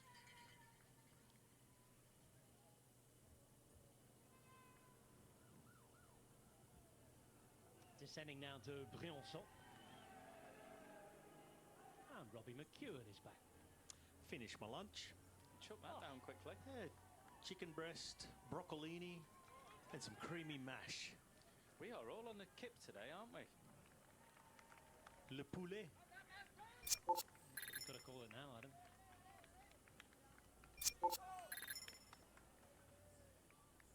.67.5 kilometres to go. And here comes the yellow jersey group. They've really sped up on the second half of this climb. Taking the gap down to 2 minutes and 17. Over the border. Passports, please. Never mind. Don't need them in these parts anymore. There's Richard Carapaz sitting around 15th wheel, right-hand side of the group. Pulled on the yellow jersey yesterday, and what he's got himself also one of those plush toys that you get from, on behalf of the sponsor, Credit Lyonnais, the lion. It escapes me what the name, the official name of that lion is, Lenny or something like that, whatever. But I'm sure probably get a new team in the front of the EF Education first bus. It's probably called Pookie now or something like that. Very, very good. Robbie rising to the challenge. We like it. Do you think? I think we should let everybody into the chat. If you're not on social media, this will have passed you by, but. Yesterday we were set a challenge, weren't we, by the EF Education Easy posting? We were, yeah. They keep giving us words to try and say on air. And today's words were Pookie, and Robbie's just nailed it. Mine didn't go so well. I got slaying, and then I got gobbledygook in as well about the golf. Oh, yeah, you were slaying that Tiger Wolf thing. Tiger Wolf, yeah. He's a new golfer. It's not been heard of yet. He's up and coming. Is it? Yeah, it's terrible. There's a little bit of modern art, Rob, now that my coffee's.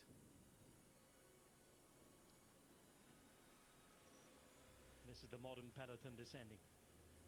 Oh, you had Lascano. They didn't get used to him back in that Movistar jersey, isn't it, after a year in the Spanish flag? Not just him, Formolo.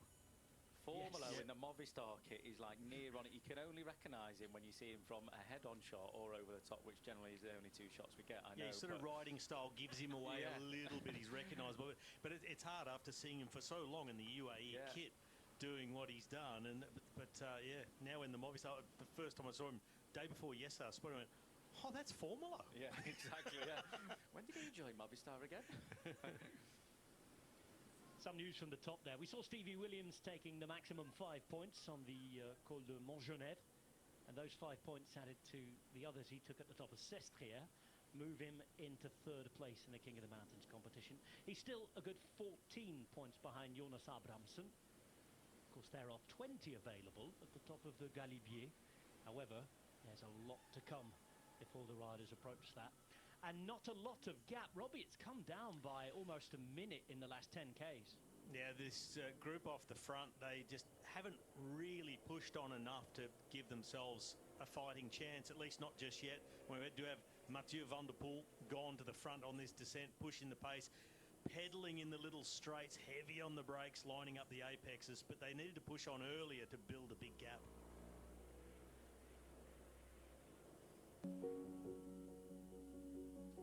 A few months ago, our reporters Jérôme Vitou and Laura Messeguer went to South America to meet a few riders at home in their own countries. Among them was Richard Carapaz, current Tour de France yellow jersey. This evening on Eurosport, we invite you to watch a beautiful 30-minute riding high, the rise of Richard Carapaz documentary. It'll be broadcast on Eurosport straight after the stage. I look forward to watching that. Richard Carapaz, who comes from Carchi, high up in Ecuador, very close to the border with Colombia. He's been a real trailblazer for his nation. Of course, he's the Olympic champion. He now is the yellow jersey. And a man who's led each and every one of the 3 Grand Tours. I love all these little documentaries that are coming out as well. Egan Bernal, that's on Eurosport Player as well now. Not on the Eurosport Player, Discovery Plus Player, and on the YouTube channel. But yeah, they're fantastic. You get a little bit more insight into the characters that we are, and when you understand, when we watch them on the telly as we are now, you get a little bit of understanding of what their lives like, which tells a greater story for us to understand that at home. They're brilliant. It's good to get a bit of insight, as you said, into the riders away from the race, not having a microphone stuck under their nose when they've just come across the finish line, or ask the difficult questions about why couldn't you keep up, getting to know them really as a person. Why do you really think nice. I couldn't keep up? Yeah, it is good. On that front, I was really lucky to chat to your compatriot last week, Robbie Mitch Docker, about his career. Now retired, of course. He's busy podcasting from the race. Yeah, Mitch, great guy, fantastic storyteller. Oh, I couldn't shut him up. He was brilliant. 50 minutes he gave us. That was last week's Gruppetto. He asked for on the 5. Eurosport Cycling YouTube channel. Loves the chat, Mitch. Always has. He's a legend. One of the good guys. You see another one on the right-hand side. World champion Van der Poel. Part of 17 riders who have 2 minutes 6 seconds now. On their way down the hill and approaching Briançon. Although they've only got just around over 2 minutes now, they do have a very good opportunity from this point to open the gap up to something workable, a winning gap for this stage. And I would think by the time they get to the foot proper of the Galibier, they're going to need somewhere 4 to 5 minutes, probably, for the best of the group to survive. I'd say that. When you think about, cast your mind back to the Giro and the stage that finished up at altitude. I forgot what stage it was, apologies.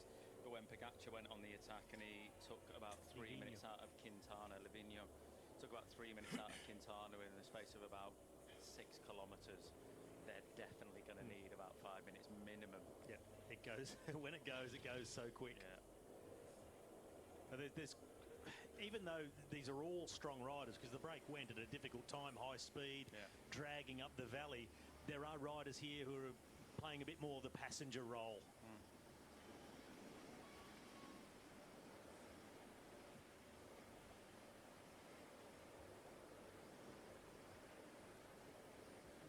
Mirai had a very busy start to the tour.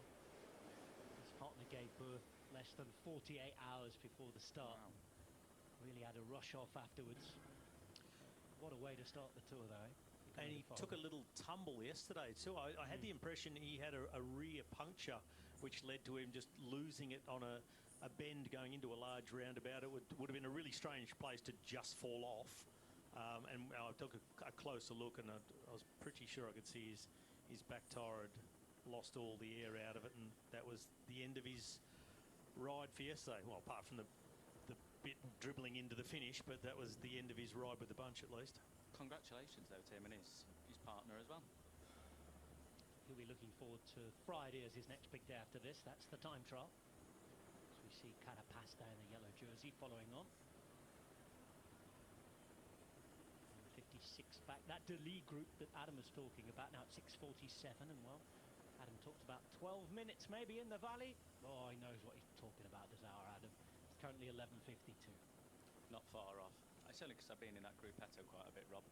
Actually, 100% more than what I've been in a front group up a time, up a climb.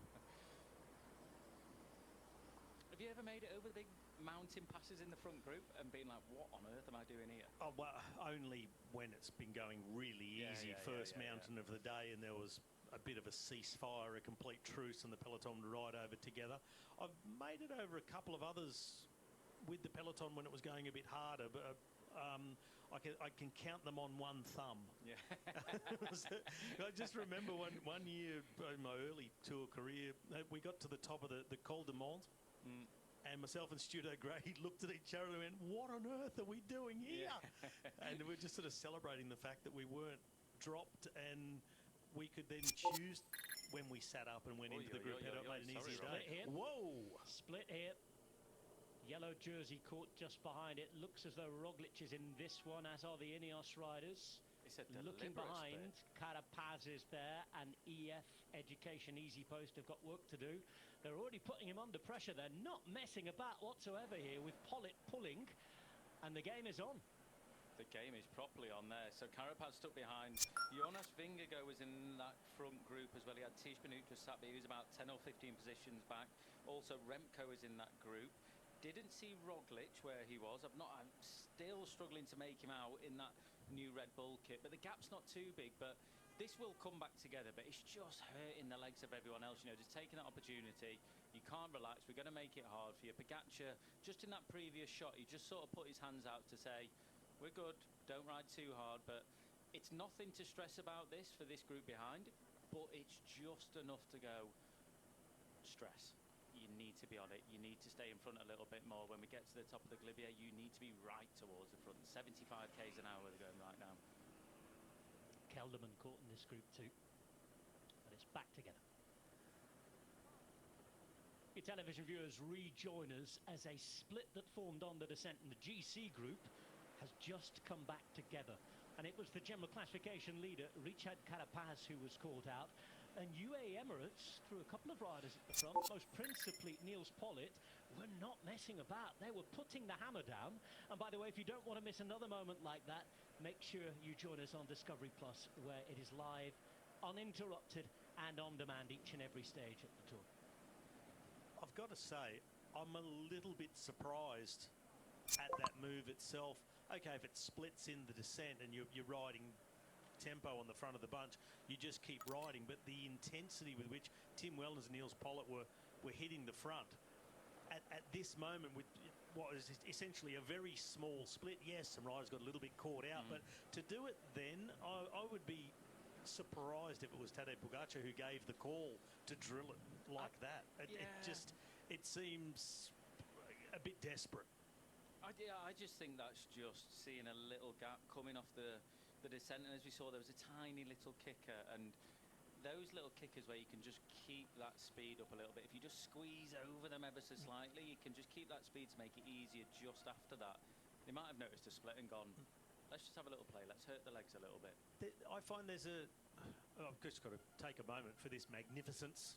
I mean, the Ford, a little bit of state of disrepair, but still. It does look magnificent, doesn't it? And that fire, by the way, you and Carlton were talking about, you could just see it up in the distance there, the smoke still coming out. But we're told everything under control. It's certainly not under control there at 107 k's an hour. Oof. Briançon welcomes the tour, but it welcomes it and says goodbye to it very quickly. Yeah, and any other vehicles at that speed through here are getting a ticket. Just going back to there's a difference between, say, splitting the peloton when there's crosswinds. You know there's going to be, form an echelon, go for it. You ride everyone out of the wheel uphill, you go on the attack and the climbs. But at a moment like that, sort of taking advantage of a split that's just opened up, and it's kind of a niggly one and can be irritating to the rest, and it's something that may come back to bite them later on. Yeah. It's sort of really antagonistic, isn't it? It is, yeah. It's just... it's not needed, really, at a moment like this. And they'll back right off now. They'll just get back into that usual rhythm that are riding in. So for the other riders behind, yes, it won't have been too stressful, but it'd just be that sort of those few words had, not maybe to UAE, but just a couple of words had, like, what are they doing? Like, what are they doing? Why are they doing that? Just note that one down. The others will be doing, and say, you know, we'll wait for our moment, and when it's there, we'll bite back. Oh, yeah, sorry. That was the Giro. Yeah. And straight away we start to go uphill again. False flat valley road to come. Climb proper to the top of the Galibier, not yet beginning. I mentioned this earlier, chaps, to all when she was on commentary. Van der Poel, I know we've not had a real Van der Poel day yet, but he's not looked like Van der Poel yet to me. He's looked very calm. Normally you get little Let's not forget he hasn't ridden much this year. Was it 7 days of racing before this tour? Rob, we can't use that anymore. His first day of racing, he was... we can't say this anymore His about first day of racing was San Remo. Yeah, exactly. We can't say this anymore. Although we might be tired. 4 days in. Yeah, he hasn't exerted his influence on the race just yet. No. Yesterday didn't really get the chance to. Philipsen caught up with that crash on the approach to the finish. Maybe this is just a day to get the engine running. He's starting to find his rhythm in this race, and I think he's really looking forward to the gravel stage. That one certainly has got to be marked in red, fluoro, circles, got post-it notes hanging out of the road book, you name it. He's got his sights on that one. Robbie referring to Sunday, Champagne stage in and around Troyes. This is Niels Pollitt at it again. 154 from the 17 riders up the road to a UAE-led bunch. There's still a little bit of a split at the back, but no real riders of any importance in the Jumbo classification caught out there. Everybody back together. You see around 20 seconds between what they're calling peloton and deuxième peloton. As you see the dream team lined up here. Tell you what, it'd been interesting in their hotel last night, wouldn't it? Pogačar and Almeida, Slovenia, Portugal, 0-0. Ronaldo missing a penalty. The Portuguese goalkeeper saving their lives, and then, well, that other penalty shootout that went very much the way of Almeida's lot. Yeah, I wonder if they watched it together. Pog was maybe saying, well, you lot can win the football, you've got to ride for me on the road. Almeida will be sitting in on his tour debut here. A good thing they let the yellow jersey go so they don't need to ride today. I know. I think we say that, but they were always going to ride. Exactly. I think it's the start. It's the start of just having that, not having that responsibility necessarily to control the brake. But even as I'm saying that now, when was the last time they controlled the brake going away? They never do. They just let it roll off the front. They let it naturally take its course, so they don't have to ride anyway. So except in the Giro, where they just chase them all But down. they ride and they ride. And gents, let me read the team out, because yes, the Giro was impressive and how they rode.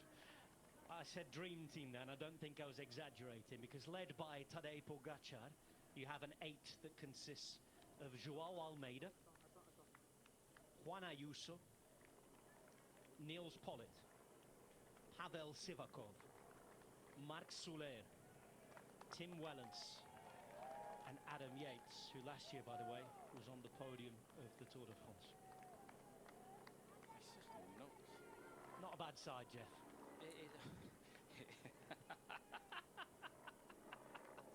Right, Sorry, well, Adam's Rob, you laughing. We're going to go tickled out me. to Jens.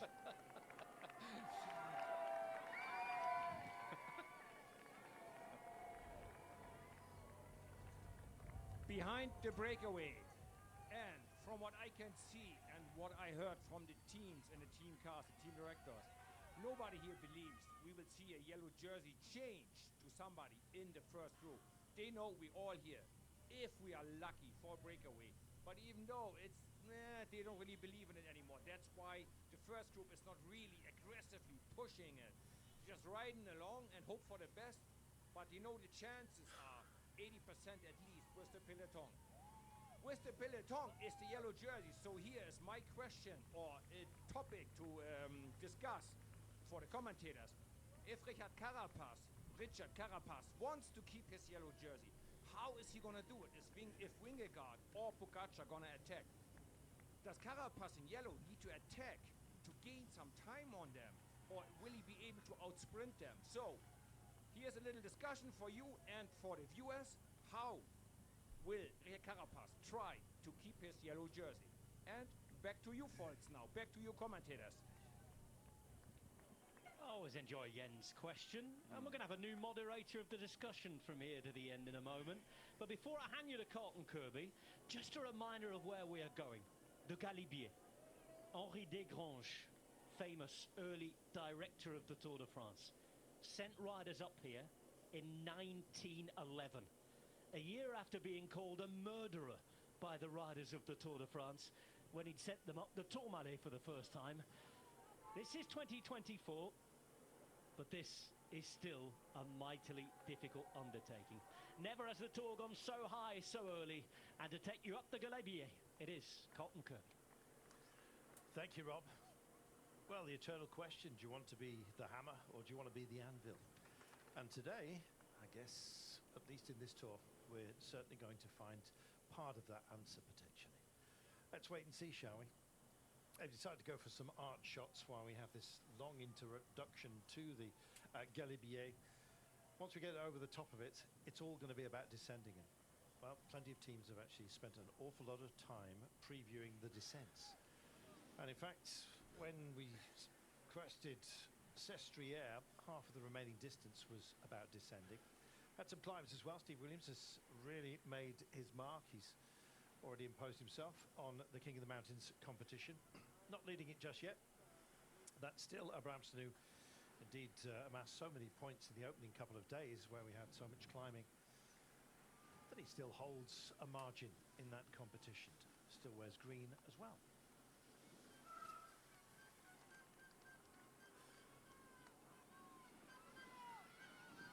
51.2 kilometers remaining of a dramatic day.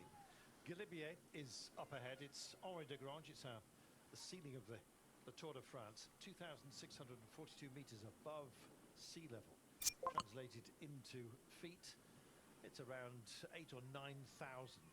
Quite remarkable.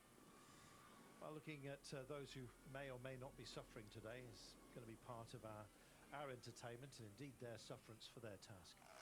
But at the end of the day, it's going to be very, very dramatic, high-paced as well. And in fact, even the climbing, Adam Blythe, has been pacey. Let's put it that way, shall we? By necessity. Pacey, but it could have been a lot worse, I think. Could have been a lot easier too. It could have been a lot easier, but that's the Tour de France in it. Let's put a sprint point right at the bottom of the first climb and just really open things up a bit. But I think after that sprint point, we had this group go away, a relatively large group, 17 riders in total. I'm not going to say necessarily big threats to GC. Even if the gap went out to 6 or 7 minutes at this point, I still don't think they would be a threat to take that yellow jersey. So yeah, a relatively good one, but there are people within here who have a possibility. If that time gap went out a lot, I'm saying sort of 3-4 minutes a lot, they'd have a good chance of winning. But I just think today, the way that UAE are riding, they've set their stall out. It's fairly obvious what they want to do today. So these riders they're probably going to have the best day of their lives on the bike to be able to hold on to it still. It's quite an even climb, Robbie, but it gets more difficult towards the end. The Galibier, but it's very much a drag, and it's kind of already started on our approach as we join it right now. That's been the character of the day. Straight out of the back door, we had something pretty similar. It's going to shed out a few. It's a battle of attrition, though, isn't it, rather than drama just for now? it is a climb where the back door will be open. I think rather than riders going off the front, hell for leather, will be riders just slipping out the back. As they get dropped, they get into trouble with the increasing gradients and the increasing altitude. But early on, and from this point on, it is very much like the first climb of the day to Sestriere, but this one is steeper and goes to 600 metres more above sea level, up to 2642. But the real climbing of Galibia starts with around 37 kilometres to go. So another 12 and a half kilometres up the valley road, and this is where the break really need to get down to work and try and open up a workable gap, because back in the peloton they've sort of settled back into the rhythm with Niels Pollitt on the front. This is one of the... Yeah, but it's not going to be enough, I don't think. They just can't build enough, can they? I don't think they can build enough, but it's ultimately the hardest bit for them all to cooperate as well. When you're riding faster, you're obviously pushing through more wind, the wind's stronger, even if they've got a tailwind. So I think for the riders to cooperate now, they're going to have to exert more effort, which none of them want to do before the Galibier. Yeah. So they're not all going to start riding through and off, and ultimately hard going into the bottom of the climb. So it's almost like, yes, we can try to ride harder all together, but there'll always be 3 riders, maybe 4 riders that are thinking no. And just even if there was one rider that wasn't pulling through, it would cause disruption within that group. So I think we might see it go up to 2:30, but even that, like Robbie was saying earlier, 5 minutes they're going to need at the bottom of the Galibier. And they've missed that opportunity now, I think. But it's never up there anyway, was it? UAE just never let it go that far at all. The Iceman cometh. Well, he used to shovel loads of ice onto heavy. Did Jonas Vingegaard go? Summer jobs in the fish factory. The only man carrying more ice than he is Primož Roglič.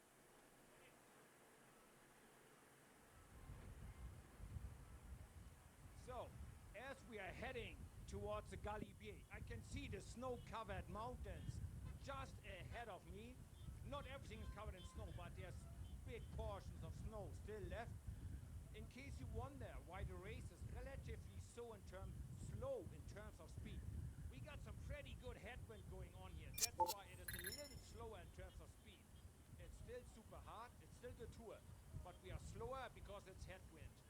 Makes it easier to sit behind and save energy, but working in the front is twice as hard. And the Galibier, it is a pretty big climb.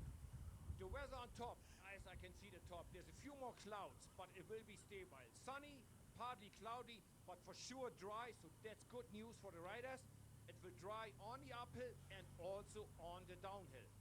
And back to the commentators. Thank you, Jensi. Interested in his Dragon Ball Z jacket there. When Adam takes over, it's going to be much more Steve McQueen Great Escape. He's got some sartorial elegance about it. Do you know what? I've been holding back on this. That's my jacket that Jensi's got on. Oh no, you're kidding me. No, do you know the worst thing is I've not had the heart to tell. Well. I've not had the heart to tell him this, but I left it with one of the crew members, and Jensi picked it up in like Flanders or something, and I saw him in it. Didn't say anything. Obviously, it's absolutely fine that he's using it, but me being me with my clothing, once he's worn it, I'm like, well, I can't wear that now because that's like Jensi's staple, isn't it? So I've never wanted to say anything to it because Jensi uses that jacket all the time. But I can't never wanted to say anything until now. Until now, yeah. We've got a big audience. So yeah, and when we were going up to Livigno at the Giro when it started snowing, the jacket that I had was not warm enough. So I was like, that jacket of mine that Jensi's been wearing, where is it? And guess where it was? Back at Jensi's? Yes.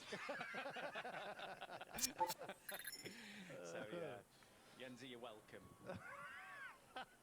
And I'm glad to see him wearing it. He pulls it off very well. He looks great. What, when he pulls it off? Yeah. And hands it back. Right, 47.2 kilometres. Wind's picking up, Robbie. Been benign all day. Always breezes funnel through in the high mountains. Well, we're expecting a headwind coming up the Galibier. We said it at the beginning of the day, and the wind was declared at 3 kilometres per hour. It looks slightly more intense than that, but let's see if it has an impact. It's our destination. It's almost going to be a phony war before we get up and over the top of it. But what can we expect, Robbie? We can expect a whole lot of suffering from everybody, entire peloton. Those who are going well are going to make themselves suffer, and that's when it's easier. when you're inflicting the pain on yourself, it's easier than having it inflicted upon you. But the question is, after all this, pardon me, after all, a bit of Nando's stuck in my throat there. After all this riding and pace setting by the UAE team, question is, will Tadej Pogacar lay it down and place a big attack? How far from the top will it be? How far does he dare? How hard, how close to his limit does he dare going, trying to see if he can blow up Jonas Vingegaard? Full gas. Sorry, Carlton, go on. No, I'm just saying, look at the gap. It's actually sweating at the moment. It's back out to 2.5 minutes. It is, yeah. That gap is going out, and I think, you know, it's good that it's going out for these riders. Give them that little bit more of an opportunity. But if happens what we think is going to happen, and Jonas is going to go, Tadej is going to go for it, excuse me, I think he will go up to his limit. He's got to. I think he will go right the way up to that limit, and he'll go early, like 8, 9 Ks out. Let's not forget the descent after it, 20 Ks from the top. Yes, he could be able to hold on to that gap, but he doesn't want to risk it. He wants to go down that descent safely enough, calmly enough to be able to hold on to it. If he gets 10 seconds back, if he is away over the top, that's fine, because he's built up enough of a big enough gap on the Galibier to be able to do so. So I think he will go right up to that red zone, and if you are going on the attack and trying to get time, he's going to need to. I think he's going to go to his limit, but I think he's going to, in a way, hedge his bets after seeing how good Jonas was when he attacked him on the San Luca. I think he's going to go a lot closer to the top, because he doesn't want to go to his limit, find out that he hasn't reached Jonas's limit, and that he then attacks over the top of him and brings himself undone. So I think it's going to be this early in the tour, because we're only on stage 4. I think he's just going to build in a little bit of safety to it, that he doesn't completely explode himself. I fear for Jonas Vingegaard and the team around him, to be honest. Matthew Jorgensen carrying bumps and bruises, as you can see, from the fall on stage 1. Well, Van Aert, we know, after the Droit d'Or Vlaanderen, surely he must be compromised. But we say that after the Basque Country about Jonas himself. Let's see.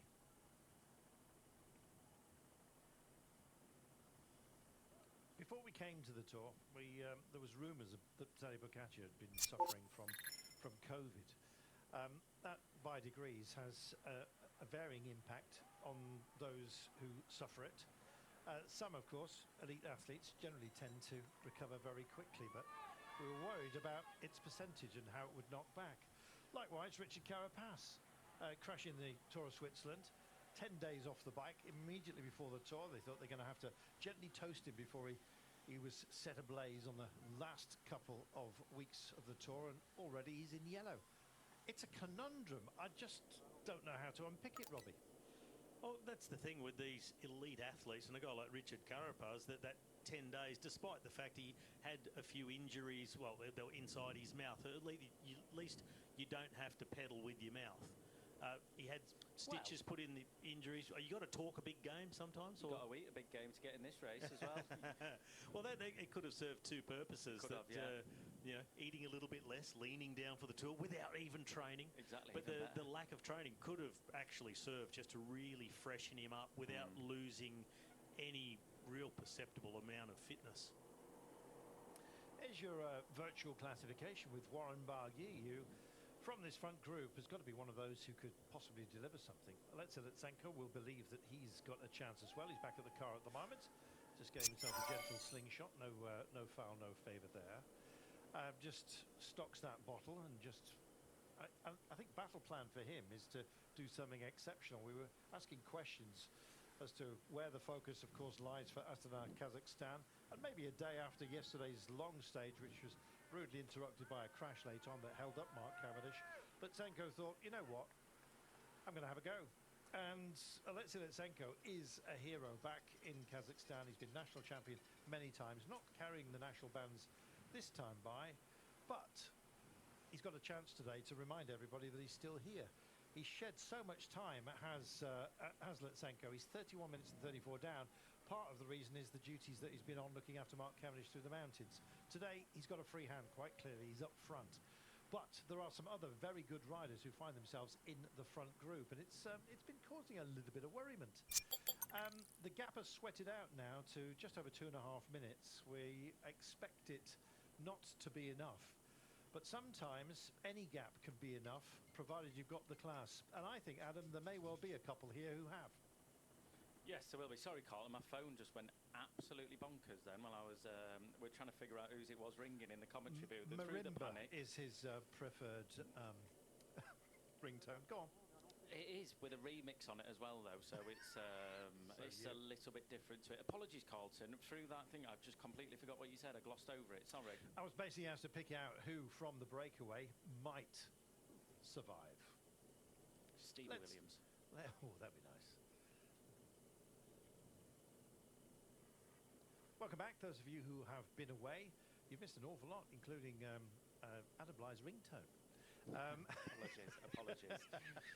We are looking at the chase at the moment, and yet again, UAE have decided to start pacing, and the duty has indeed fallen on Niels Pollitt once again. We've been speculating about the gap. It's sweated out another 20 seconds. It's 2 minutes and 30. We have some quality up front, and Adam Blythe is going to pick out more than just Stevie Williams as to those who might survive for us. There is Stevie Williams, who, for me, I would love to see win. Obviously won Flèche Wallonne this year. Absolute monster on the bike. Then we got Julien Bernard as well. He's up there, 350 down on GC. I don't think he needs to worry about that or even concentrate on. I think the main thing for him is the steering, stage win. Then you got Bruno Amarai as well. And then we have the Norwegian, Christian Eiking Odd. I think for him, this could be a very good day. And he has a teammate within that group to try and set a tempo to try and hold that gap out for him. So that'll be very interesting to see how those two work together. They're both sat right towards the front right now. Yeah, and the man on the same time as Odd Christian Eiking is Warren Barguil. Yeah. Barguil's been sprinting for mountains points, but Eiking has been very conservative, and I think cleverly so. Yeah. Well, for me, having teammates around you is something fantastic. Gaudu has not been in the best of form. He has suffered COVID recently. As we said, some riders suffer it or sustain it better than others. Romain Gregoire and Valentin Madouas, three determined riders, I think you might say, within Groupama France Dijon, who has seen other French teams taking the limelight. They believe they are the prime French team. And we'll see whether their prime beef can actually go over the top and deliver something. We are going to hear from Tony Martin, speaking to us earlier today about the Galibier.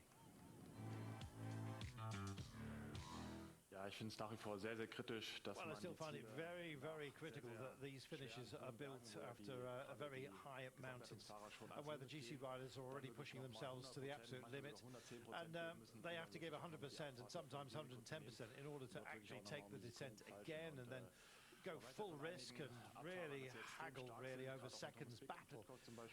You know that some riders are extremely skilled, especially Thomas Pidcock, for example, and if others have fewer skills, then they're going to try and follow, but it's going to be very difficult to. They could go beyond themselves and crash, especially in the fourth stage. The time gaps in the GC will still be relatively close, and that means that everyone really wants to haggle over those seconds, and it certainly is a different situation whether you have 3 seconds behind or a little bit further down the GC. Okay, whether I gain 10 seconds or lose may not matter anymore. So I just think that the risks you have to weigh up, and are they worth taking, especially in the opening week. I think the riders have resigned to a certain extent, just as also I resigned to some extent as well, but still an active rider. You raise your voice, he says. You also bring constructive solutions whenever you can when riders ask you for help, and somewhere you're always, it seems, overruled wherever that comes from. But yeah, he's talking about the safety of it as well. He says just save energy now and try to make the best of it, and that's wise advice, Robin McEwen. You've always got to make the best of it, Carlton, no matter what the circumstances. And, you know, Tony Martin will be echoing the thoughts of some, and there'll be others that going, it's a bike race. Send us over whichever road, whichever way, whichever climb. finish at the top, over the other side, doesn't matter to us. But there will be some who are positively quaking in their boots. Boot quake. Nothing worse. Well, guys, thank you so much for your company. I've got Sean Kelly, who's just installed himself here. I believe it's Sean and I who are carrying the remainder of the day. Your thoughts, final thoughts, Adam, on what we can expect from now on in? Fireworks from Pogacar. That's my bet for the day. He is going to want to take that yellow jersey, put some time into all of his rivals, and even if he's got Jonas Vingegaard with him, I still think he'll carry on with that attack. He'll want it to make a two-man show again.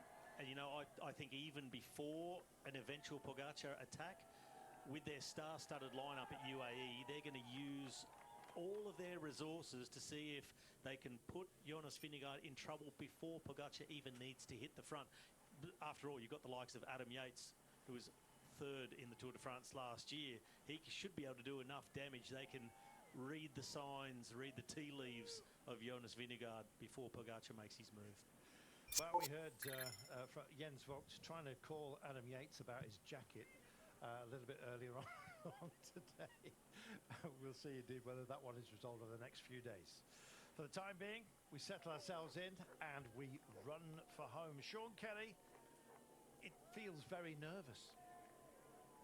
Well, it's going to be nervous from here on, and we're getting into this final now, 40 k's to go, and yeah, we did see this breakaway. They would prefer to have much more, but it's been controlled by the peloton and by the man who are expecting to see doing something today, testing the other guys, Tadej Pogacar, and they definitely have interest. And you know, 2:38 at this point, the team can do so much more for Tadej here on this climb up the Galibier. And yeah, talking about this group, is there anybody capable of doing the ride to hold on? Difficult to see unless, you know, they can form a group of maybe 4 or 5 riders that really work well together and really create a surprise. And they need it will be a surprise if they can go on and contest for the stage win, unfortunately, because to get into this breakaway, it was a hard fight today. It's only, you know, the strong riders who are still feeling very good and recovering very well are up here, but unfortunately not given the advantage that they would like to have at this moment. At this moment, I think that's the crucial point, Sean, because, and I think it does need to be filtered down this just more than a little bit as we come through Monetier-les-Bains, another spa town here. Whenever you get mountains, it's because of tectonic movements, and when that happens, it generates heat, and when you get heat, you get spumes of springs. And if you build a spa around it, and you manage to filter out some of the sulfur, or indeed sit downwind of it, you can have yourself a nice hot spa and very low electricity bills, because, quite frankly, you get it for free as it comes up out of the ground. Can get a bit smelly. We've had a few of those, Sean, when we've been to spa towns, and all we've had is rotten eggs in our nostrils. Yes, that's true, Count. At least I think it was the spa town. Yes, it was 2 weeks in. It was. Most of the time it was the spa town. And it's certainly the case, because we were on the Giro. I remember we were staying in a hotel right beside the spa, and I remember that night, you know, it was just horrible and difficult to sleep, all of that. I remember coming down the next morning, and yeah, everybody had the same problems. But yeah, there seems to be something good in it as well if you go there for a cure for a number of days. And unfortunately, or maybe luckily, we wasn't there for a number of days at any occasion. I remember it well. It was actually in a small vale, and there was no wind, so the sulfur dioxide actually held around, and basically nobody wanted eggs for breakfast. It was as simple as that. That's the kindest thing I could say. Not for the rest of the tour. It was true. Oh dear, yes, we had a hotel as well with no air conditioning, and so we opened the windows, and of course you open the windows and then the smell came in. It was a balancing act.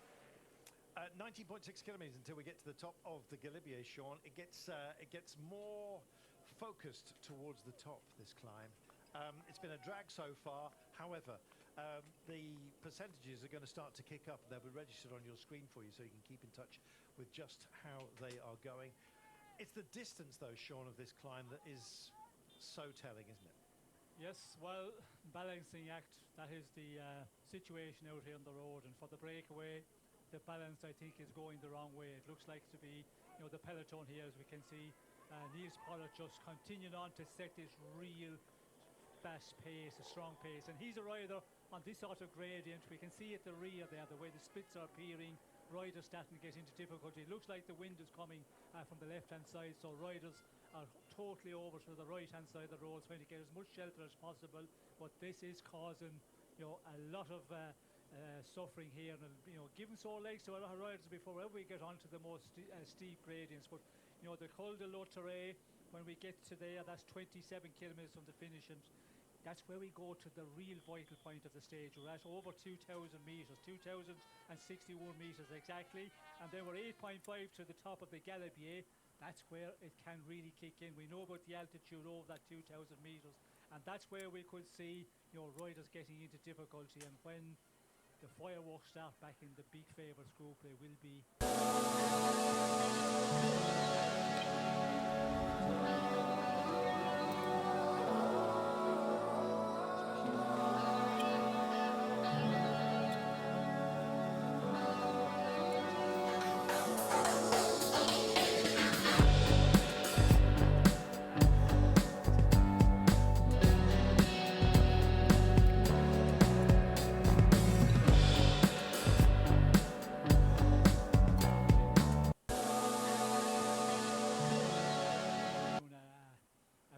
A big ride here, and he's been the one against the big group out front, because the men in front are really pushing on as much